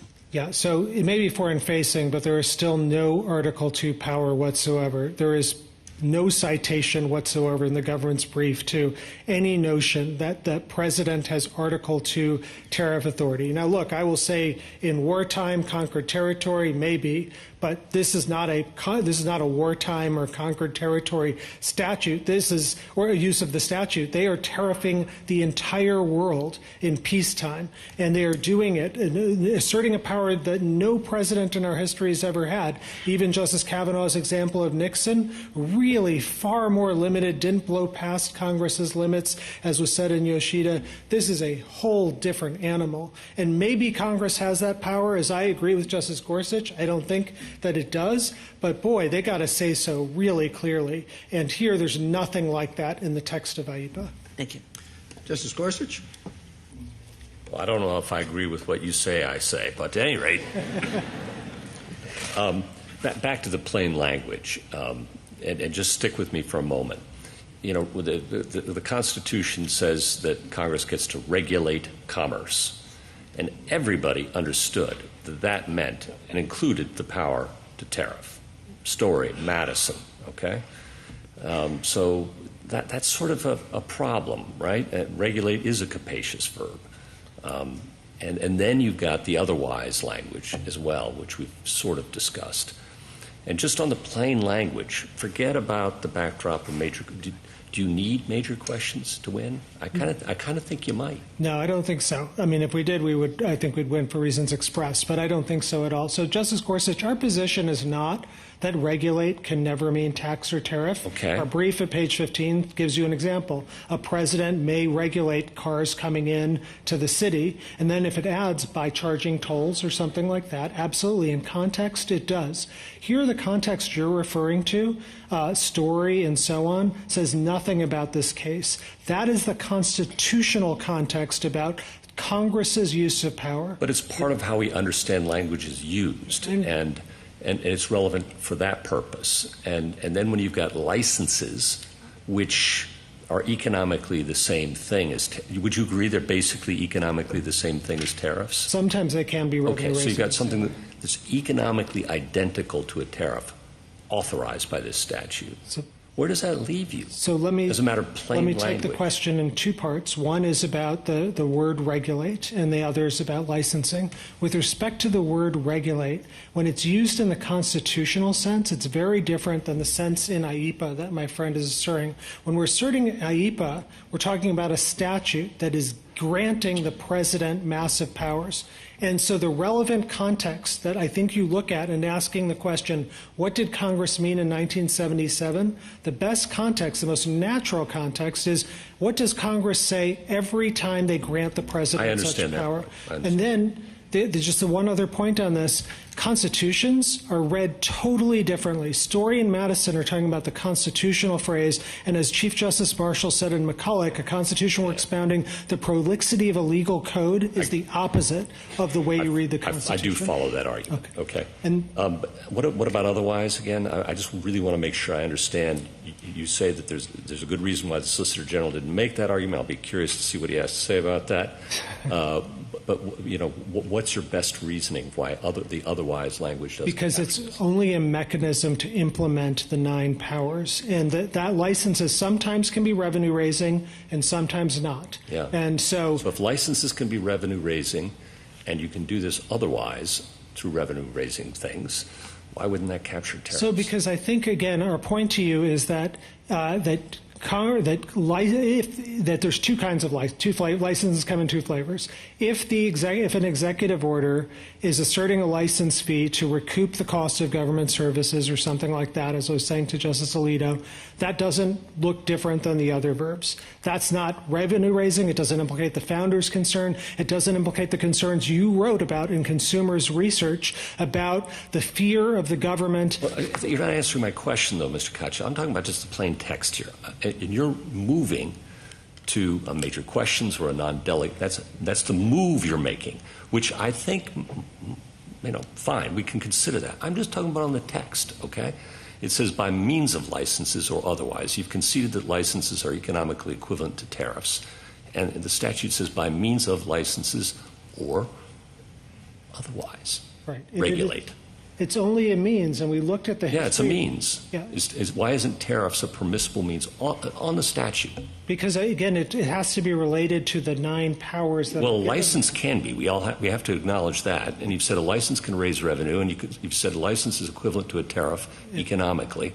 So what about otherwise? So, Justice Gorsuch, if the license or the otherwise is raising revenue, then it is a difference in kind from the other verbs. And we looked at the history of licenses under TWIA, and we were not able to find any involving licenses or license fees. Okay. Last question, a little further afield. The parties discussed a little bit the analogy to the Foreign Commerce Clause. Of course, next to it is the Indian Commerce Clause. And delegations there were very broad initially and involved licenses once again. And why shouldn't that inform our understanding of the Foreign Commerce Clause? I don't know that I have a position on that. It maybe is a little too afield for me to... Well, if the president has broad authority in one part of the Commerce Clause, why wouldn't he in the next door neighbor? Oh, I see. Because here Congress has specifically been given the exclusive power over tariffs. And so if they're to part with it, I think as this court has said in J.W. Hampton, which is a tariffs case. You'd say the same principle would apply with tariffs with the Indian Commerce Clause. It's a tariff-specific argument. I think it's at least intelligible principles is what this court has used for tariffs specifically, and we think that's the way you should look at this. And then under intelligible principles, this is miles away from any delegation we have ever seen. Thank you. Justice Kavanaugh? Just on the Nixon point, because you said, I think, that the current tariffs are unprecedented. I mean, that was a 10% worldwide tax on every import into the United States, I believe. I mean, we don't need, I just think that's a fact. You have arguments about that. You made good arguments about that, but just wanted that point to be clear. On Algonquin, to pick up on Joseph Sotomayor's kind assist, your argument here is that the statute has to use the word tariffs, I think, basically. And we went through Nixon and Yoshida, but then Algonquin, the statute for 232, does not use the word tariffs. It uses adjust imports. And President Ford had imposed, again, a pretty significant tariff on oil imports. It was challenged. It got to this court. The attorneys standing where you are stood up and said the license fee now before the court involves the broadest exercise of the tariff power in the history of the American Republic. In fact, we would have to go back to George III's stamp tax to determine as broad an executive power as claimed in this case. The statute is a simple one. It does not mention the tariff on its face. The argument there was the word tariff was not mentioned, used to adjust imports. The court, obviously 9-0, rejects that argument, in part because, as others have pointed out, the court does a lot of questioning. Well, what's the difference between a quota and a tariff? And what's the difference between an embargo and a tariff? And so when the court writes the opinion, it says we find no support in the language of the statute, the language, for respondents' contention that the authorization of the President to adjust imports should be read to encompass only quantitative methods, i.e. quotas, as opposed to monetary methods, i.e. license fees, of effecting such adjustments. So, on your basic point that you need the word tariff, Algonquin says you don't need the word tariff. And that was President Ford's oil imports. It's 9-0. The oral argument goes through this. Your answer. There's a lot there, Justice Kavanaugh, so please bear with me. First, I'd like to clarify what our position is generally and then deal with Algonquin. Our position is not that you have to use the word tariff or any other magic word. It's true that Congress has used a specialized vocabulary since the founding, since 1790, using words like tariffs or duties. But as I was saying earlier to Justice Gorsuch, you could even use the word regulate, as our page 15 of our brief says. Or you could even imagine something that says, quote, the President may regulate importation by requiring importers to pay 10% of the value of goods to the Treasury. So I don't think you have to use any particular word. The question is in context. Algonquin didn't have anything like that, but keep going. So Algonquin does have, I think, a context that's miles apart from what the government is seeking here to do with IEPA. So first of all, it is a common sense statute. I understand there's some rhetoric by common sense reading of the statute. I know there's some rhetoric by the lawyer who stood here before, which is, of course, forgivable. But it was a statute about one product. 232 is article by article. It's one product. This is a billion products or even more that the government is seeking. The Algonquin was expressly a trade statute. It was the 1962 Trade Act. It's everything this case isn't. Algonquin had a specific reference to the word duties in a separate provision.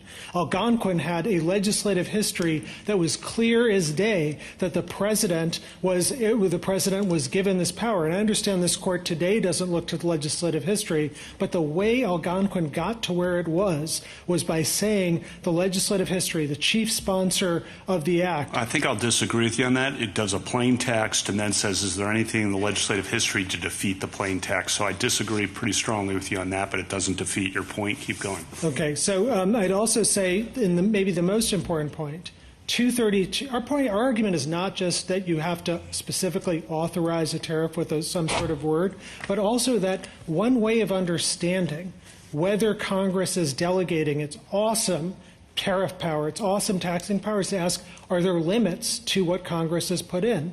And in Algonquin, in Section 232, the court points to and goes painstakingly through all the limits. The first words of the decision are all about how constrained the statute is. It's a reticulated scheme. The cabinet secretaries have to make certain findings. There are specific statutory factors Congress says the president must look at before acting. There are public hearings. There are limited remedies, quote, to the extent necessary. All of that is in the statute. All of that is in the Algonquin opinion. None of it is in IEPA. That's the problem, and that's why, just like James and Moore, the Algonquin case said this is a very limited decision, limited just to the facts.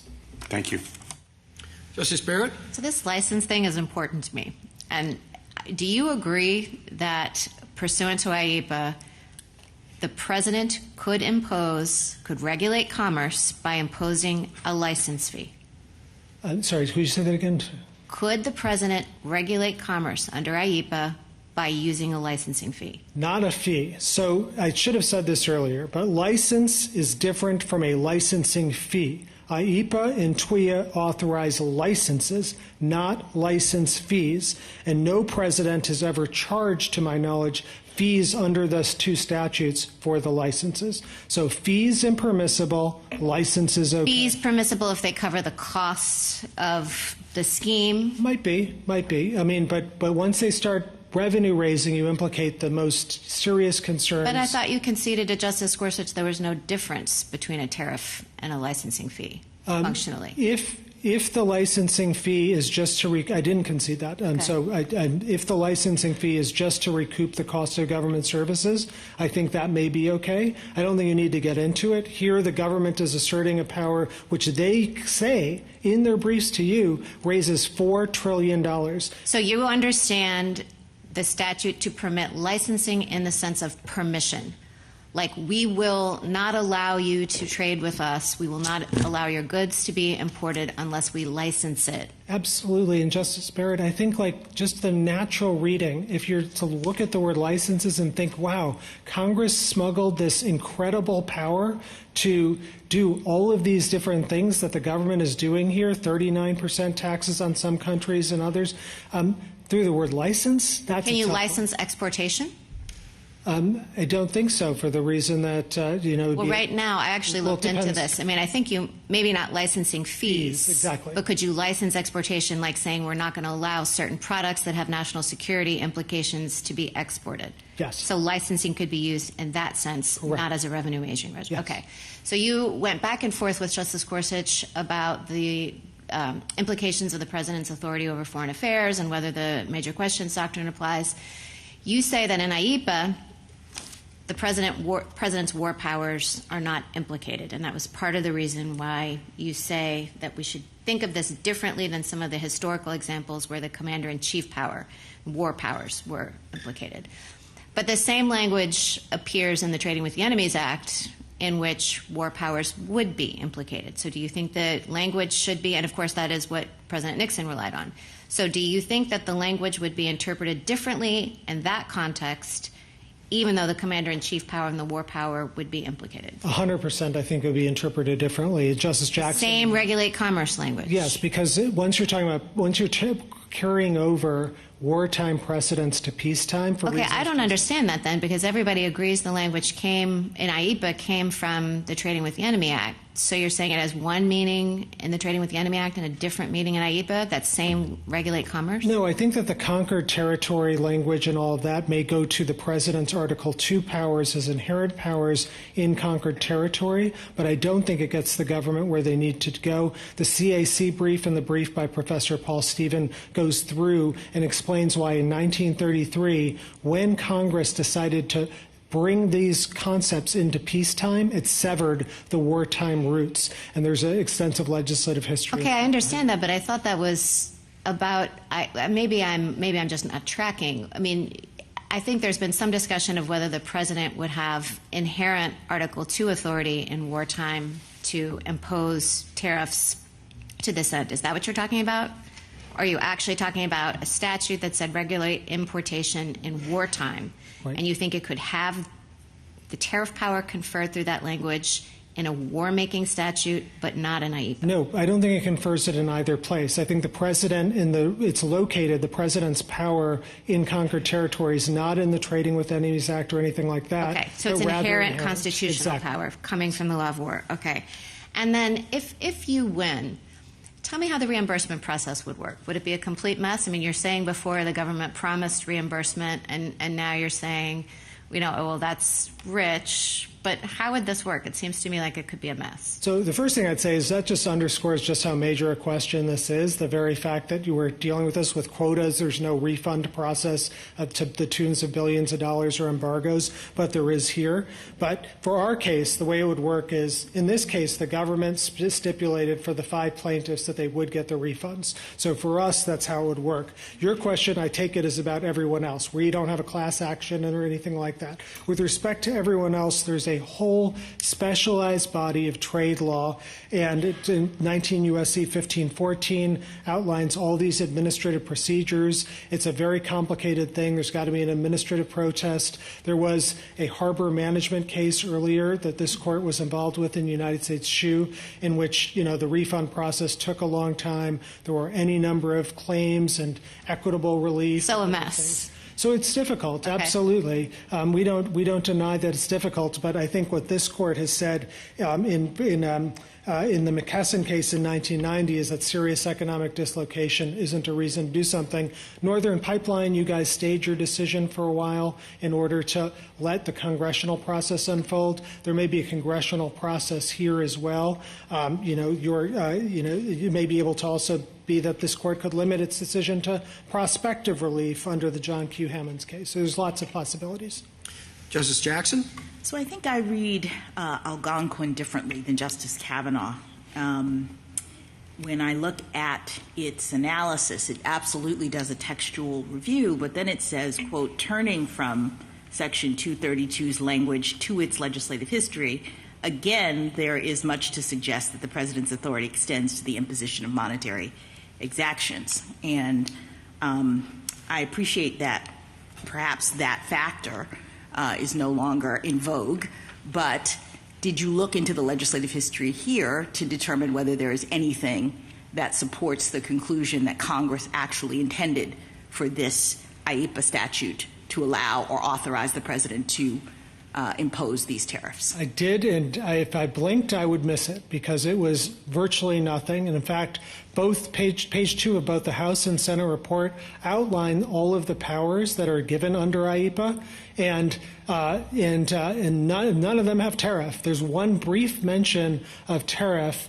in the legislative history, but nothing else. And by the way, IEPA passed by voice vote. It was, there was not controversial. We don't deny IEPA as a big, major statute, but the question is, did it authorize tariffs? One of the most contested things since our founding. And you say there's nothing in the legislative history to suggest it. Now, to the extent that Congress did authorize the president to do something, that those verbs are there, that the Congress was giving the president some authority, do you see a theme connecting those verbs? What was Congress trying to do? And let me just say that I see in the Senate report, which I mentioned earlier, that Congress says that it was trying to give the president the authority to, quote, control or freeze property transactions where a foreign interest is involved. And that seems to dovetail with the verbs that are being used in the statute. But what's your view of what Congress was trying to do with this legislation? That's exactly right. They're responding to all sorts of foreign policy emergencies and foreign threats, and they're giving the president economic sanctions power. So what does the word regulate importation do under that framework? If we understand that Congress was trying to give this kind of embargo authority in the time of an emergency, when it says regulate importation, what was it envisioning? It was envisioning all the things that the presidents since 1977, going back to Justice Kavanaugh's question, have used it for. So they've used it for quotas, like limitations on the number of goods. They've used it for screening and reporting requirements, like Executive Order 12284 about reporting property of the Shah. And they've used it for standards, like domestic safety standards, environmental standards, labor requirements. They've used it for embargoes. So all of those are things that I think Congress had in mind in IEPA, and I think the proof of this, that it's not this massive statute that allows the government to do anything, is Dames and Moore itself, because this court rejected the idea that regulate includes the claims extinguishment that was at issue in that case. It's a much more limited statute. And Justice Jackson, there was a predecessor, Justice Jackson, who said, that, quote, for all all its defects, delays, and inconveniences, men have discovered no technique for long preserving free government except that the executive be under the law and that the law be made by parliamentary deliberations. Such institutions may be destined to pass away, but it is the duty of this court to be last, not first, to give it up. And I take it my friend's argument on the other side is in deep tension with Youngstown and that canonical principle. Thank you. Thank you, counsel.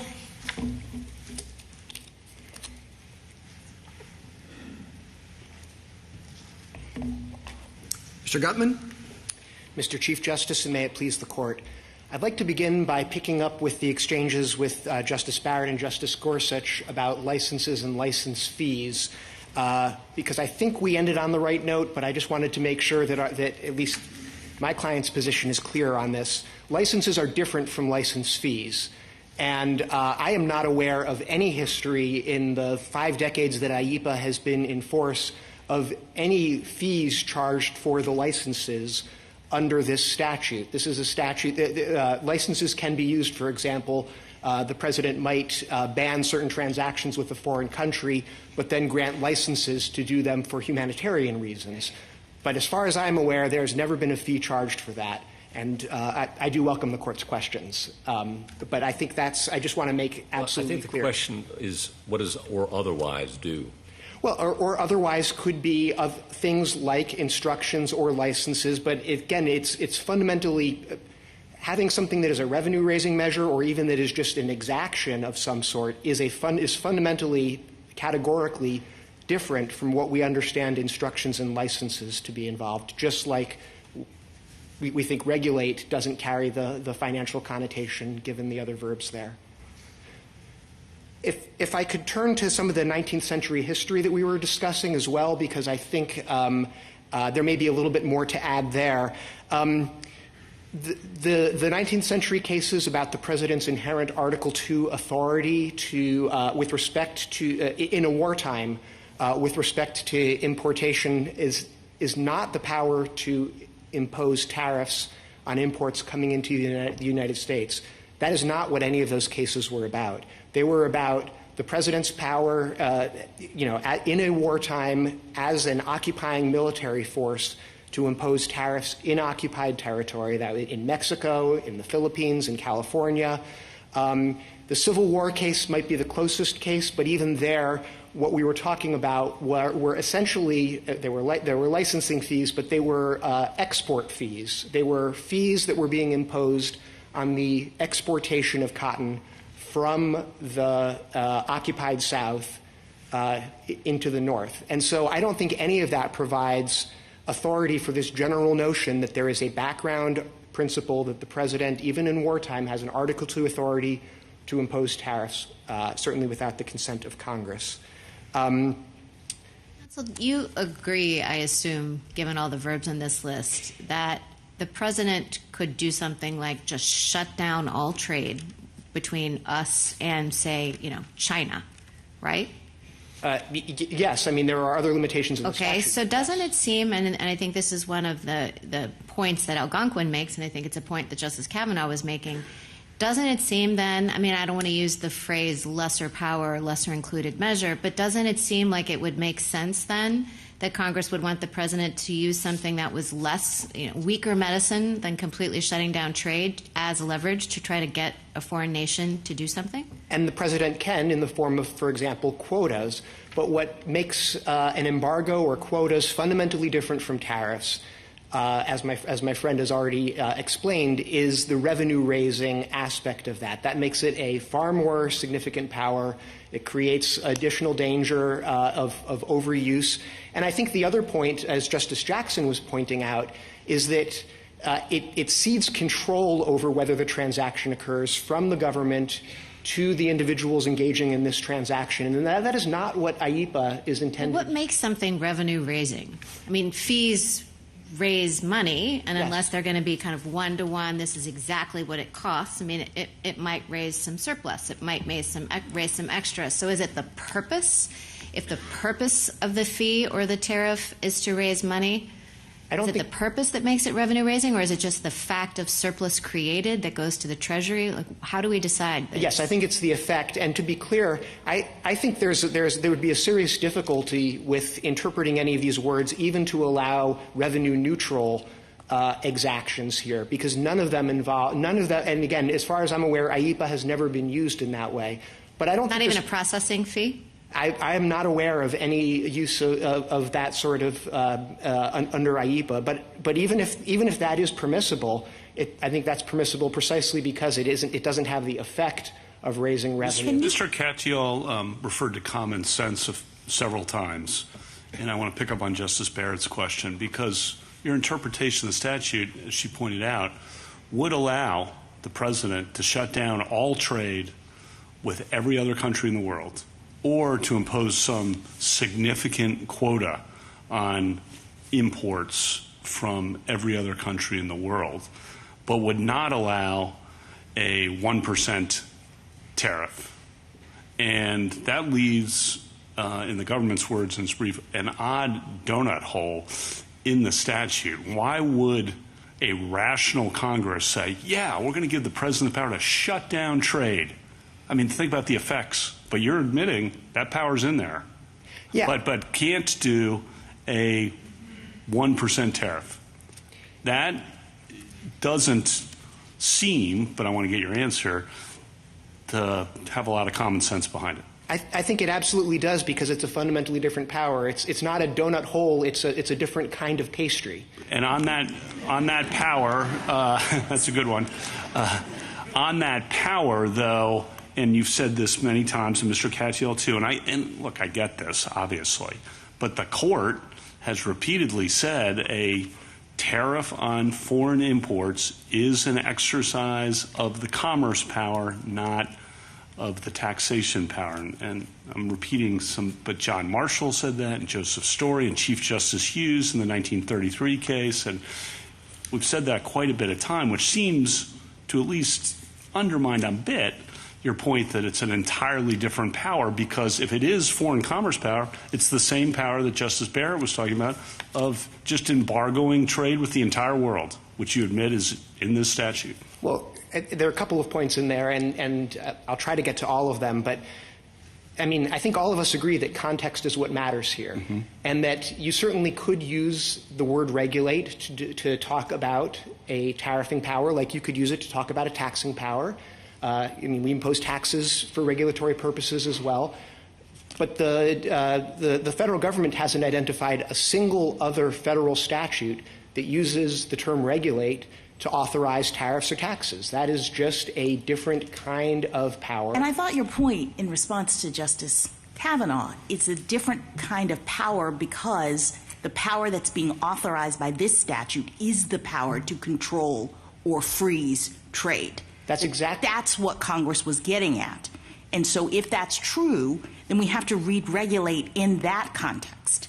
That's exactly right. And I think the reason, getting back to common sense as to why a legislature might authorize that, is that you might not fear abuse of that power in the same way that you would be concerned about abuse of a power to impose unlimited taxes with sort of no controlling principles. Well, why is that? Because, I mean, there is a sort of commonsensical intuition that one is, in Justice Kavanaugh's example, that one is greater and one is lesser.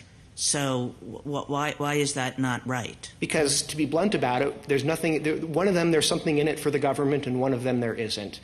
Actions that bring in revenue from the pockets of taxpayers to the Treasury pose a different set of concerns. Our framers were very concerned about that. A different set of concerns? How? Why? Because they bring in revenue. And because that creates that seems a little tautological. Like, why is it that the revenue raisers are in a different category? Because if there is some sort of international emergency and the appropriate way to deal with it is to make sure that no more than 1,000 of this product comes into this country at a particular time, this statute gives the president the power to ensure that exactly no more than 1,000 come in at this time. Setting a tariff doesn't ensure that only 1,000 will come into this country. It cedes control over whether the transaction occurs. And what it does is it then adds revenue to the Treasury, and that is again something that our framers thought was extremely important and a core Article 1. But Algonquin, I mean, this kind of goes back to Justice Kavanaugh's point. Algonquin rejects the idea that it was impermissible to use the fees, and we can call them, license fees that functioned as tariffs or duties in that case, whatever. But Algonquin said that Congress could use the exaction of money to control quantity. And I hear what you're saying is you can control quantity by numbers by imposing hard limits, but not by money. But that's not what Algonquin said. So I guess. Oh no. Why? Well, I don't mean to suggest that you can't use exactions to control quantity. I think Algonquin just shows the importance of context. It might be perfectly natural to read a phrase like adjust imports in the context of a statute that talks about tariffs, in the context of the Trade Expansion Act that has all sorts of provisions about tariffs and about the president adjusting tariff rates.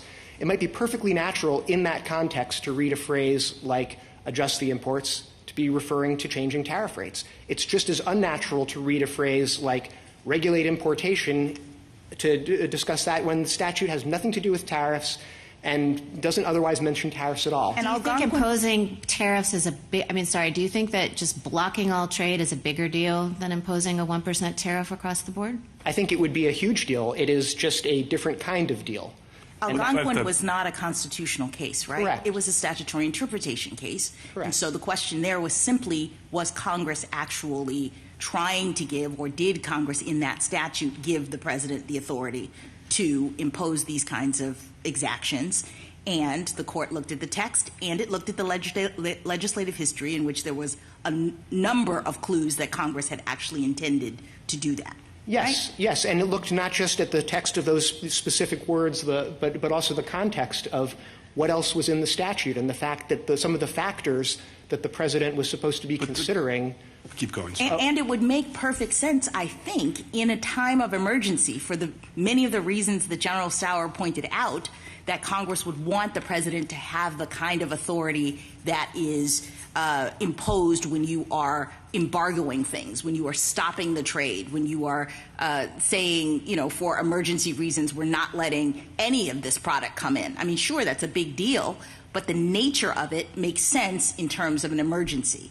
I think what you're saying is that the idea that the government would use its authority to be raising revenues in this situation is a different kind of power.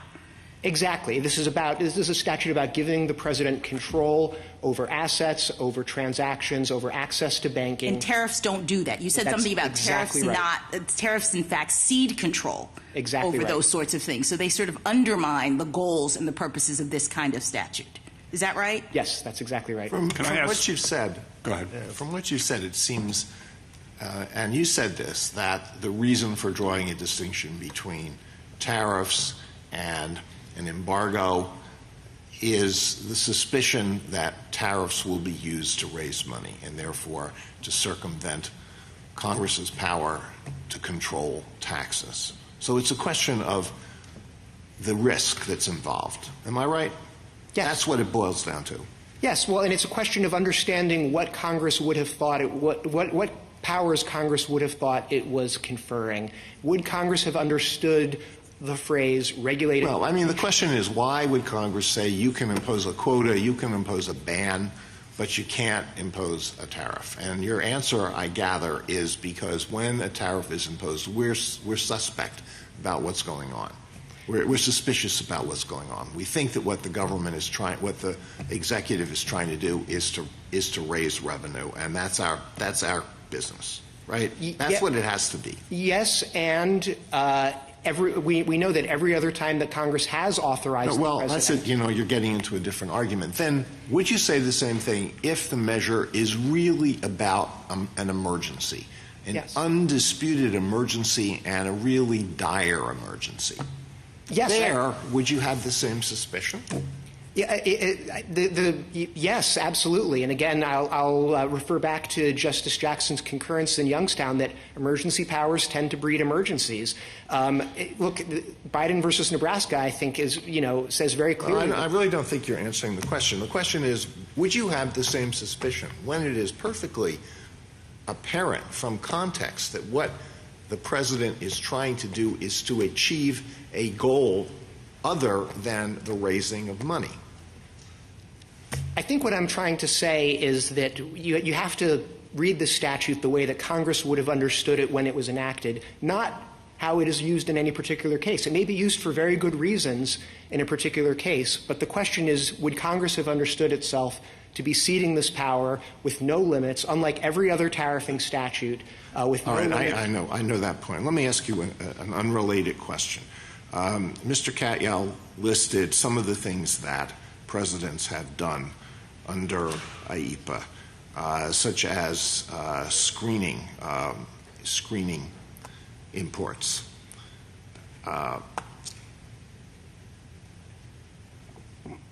Do any of the other verbs in IEPA talk about could screening of imports be done under any of the other verbs in IEPA?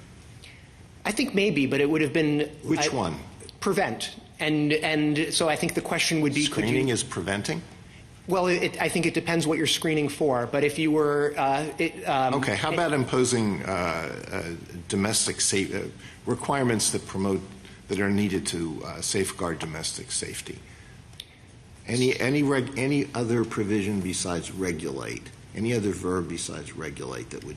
Well, again, I think if we're talking about potentially blocking some property from coming into this country because of safety concern, it might be that prevent would have gotten you there. What I think regulate does is it clarifies and amplifies that you don't just, it can be nuanced in that way. It can say we will let this come in if it has certain safety requirements, if certain features have been disabled, something like that. And I think regulate harmonizes with prevent, investigate during the pendency, block during the pendency of an investigation, those sorts of verbs. On the context point, the context of this statute, what Congress would have understood, it's an emergency statute.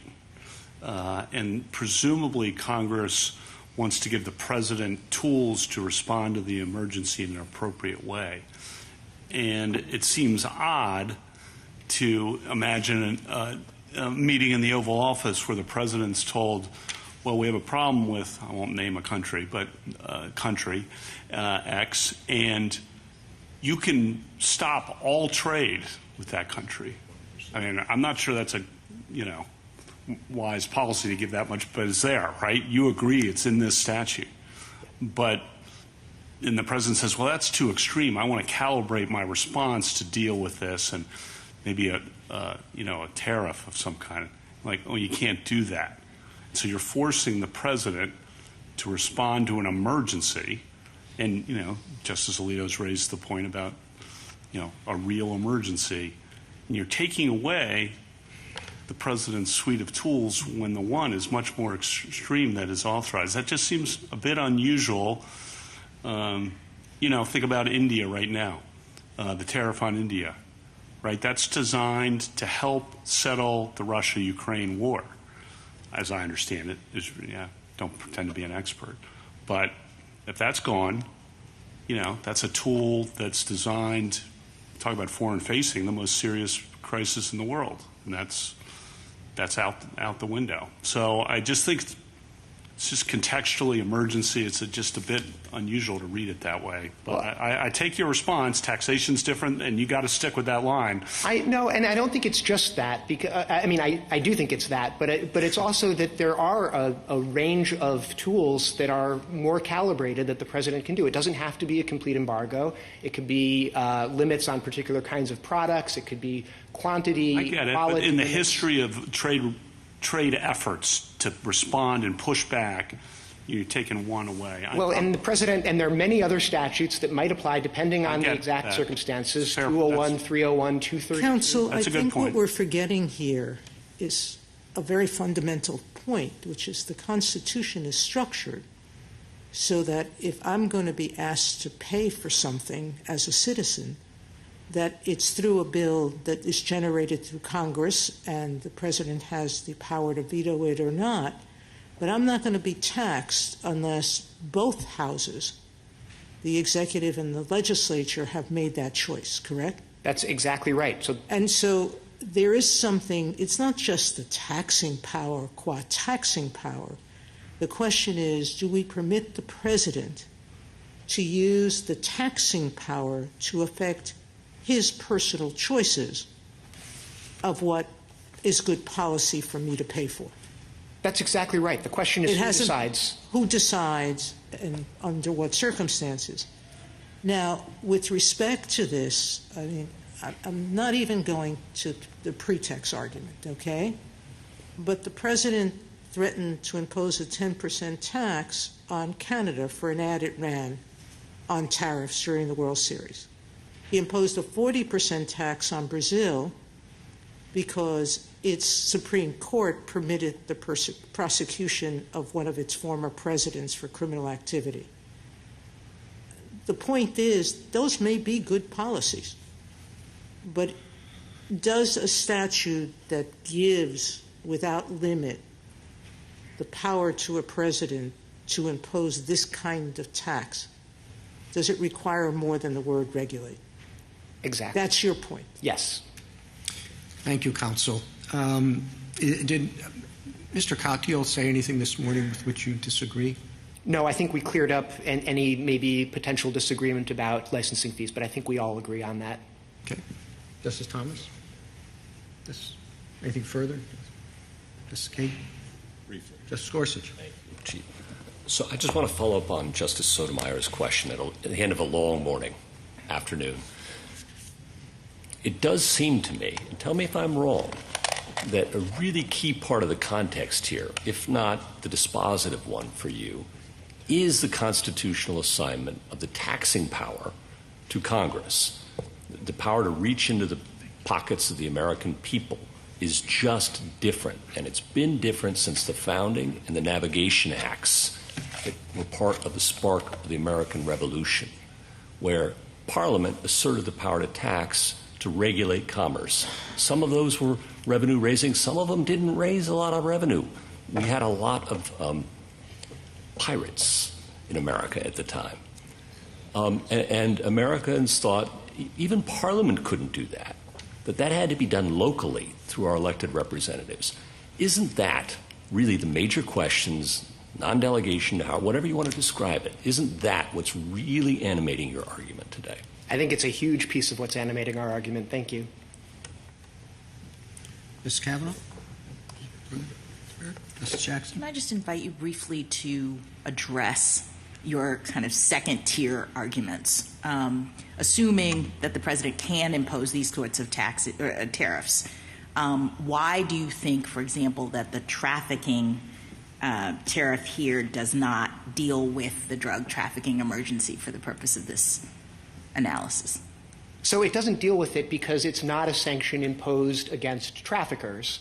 It is, if you think of it as a sanction, it is a sanction imposed against people importing lawful goods in the hope. Doesn't that that happens all the time, right? I mean, all the other authorities indirectly provide leverage on countries in this way. I don't think so. I think that they are, the history of IEPA and even of TWIA is imposing sanctions directly on the wrongdoers. These are statutes about providing sanction authority against international actors whose behavior we want to change, and that's not what tariffs. All right. Thank you. Thank you, counsel. Rebuttal, General Sauer. Thank you, Mr. Chief Justice. Just 3 points. One, an interpretive point. The statutory language here is regulate importation, and again, by means of instruments, licenses, or otherwise. Their argument is that that phrase carries with it a whole host of unenumerated forms of regulation, including quotas, licenses apparently that come with fees as long as they're sort of profit neutral fees, environmental restrictions, qualitative restrictions, reports, and so forth. It's just that the one form of regulation that they would not include is tariff regulation, which of course is the quintessential, most historically tested method of regulating imports. And so that additional phrase about, by means of instruments, licenses, or otherwise, really sort of reinforces the plain meaning, the ordinary, natural meaning of regulated importation here. So when it comes to just the plain text of the statute, their argument is a donut-type argument, and it's not an argument that does justice to the statute's plain text. On the non-delegation point, Justice Gorsuch, you alluded to the founding or delegations of the Indian commerce power, and I just remind the Court that in 1790, in July of 1790, Congress passed a statute that essentially delegated to President Washington essentially the entire scope of the Indian commerce power. He said you can do commerce with Indians if you have a license that you had to pay a fee for, and that will be subject to such rules and regulations as the President makes with no further guidance.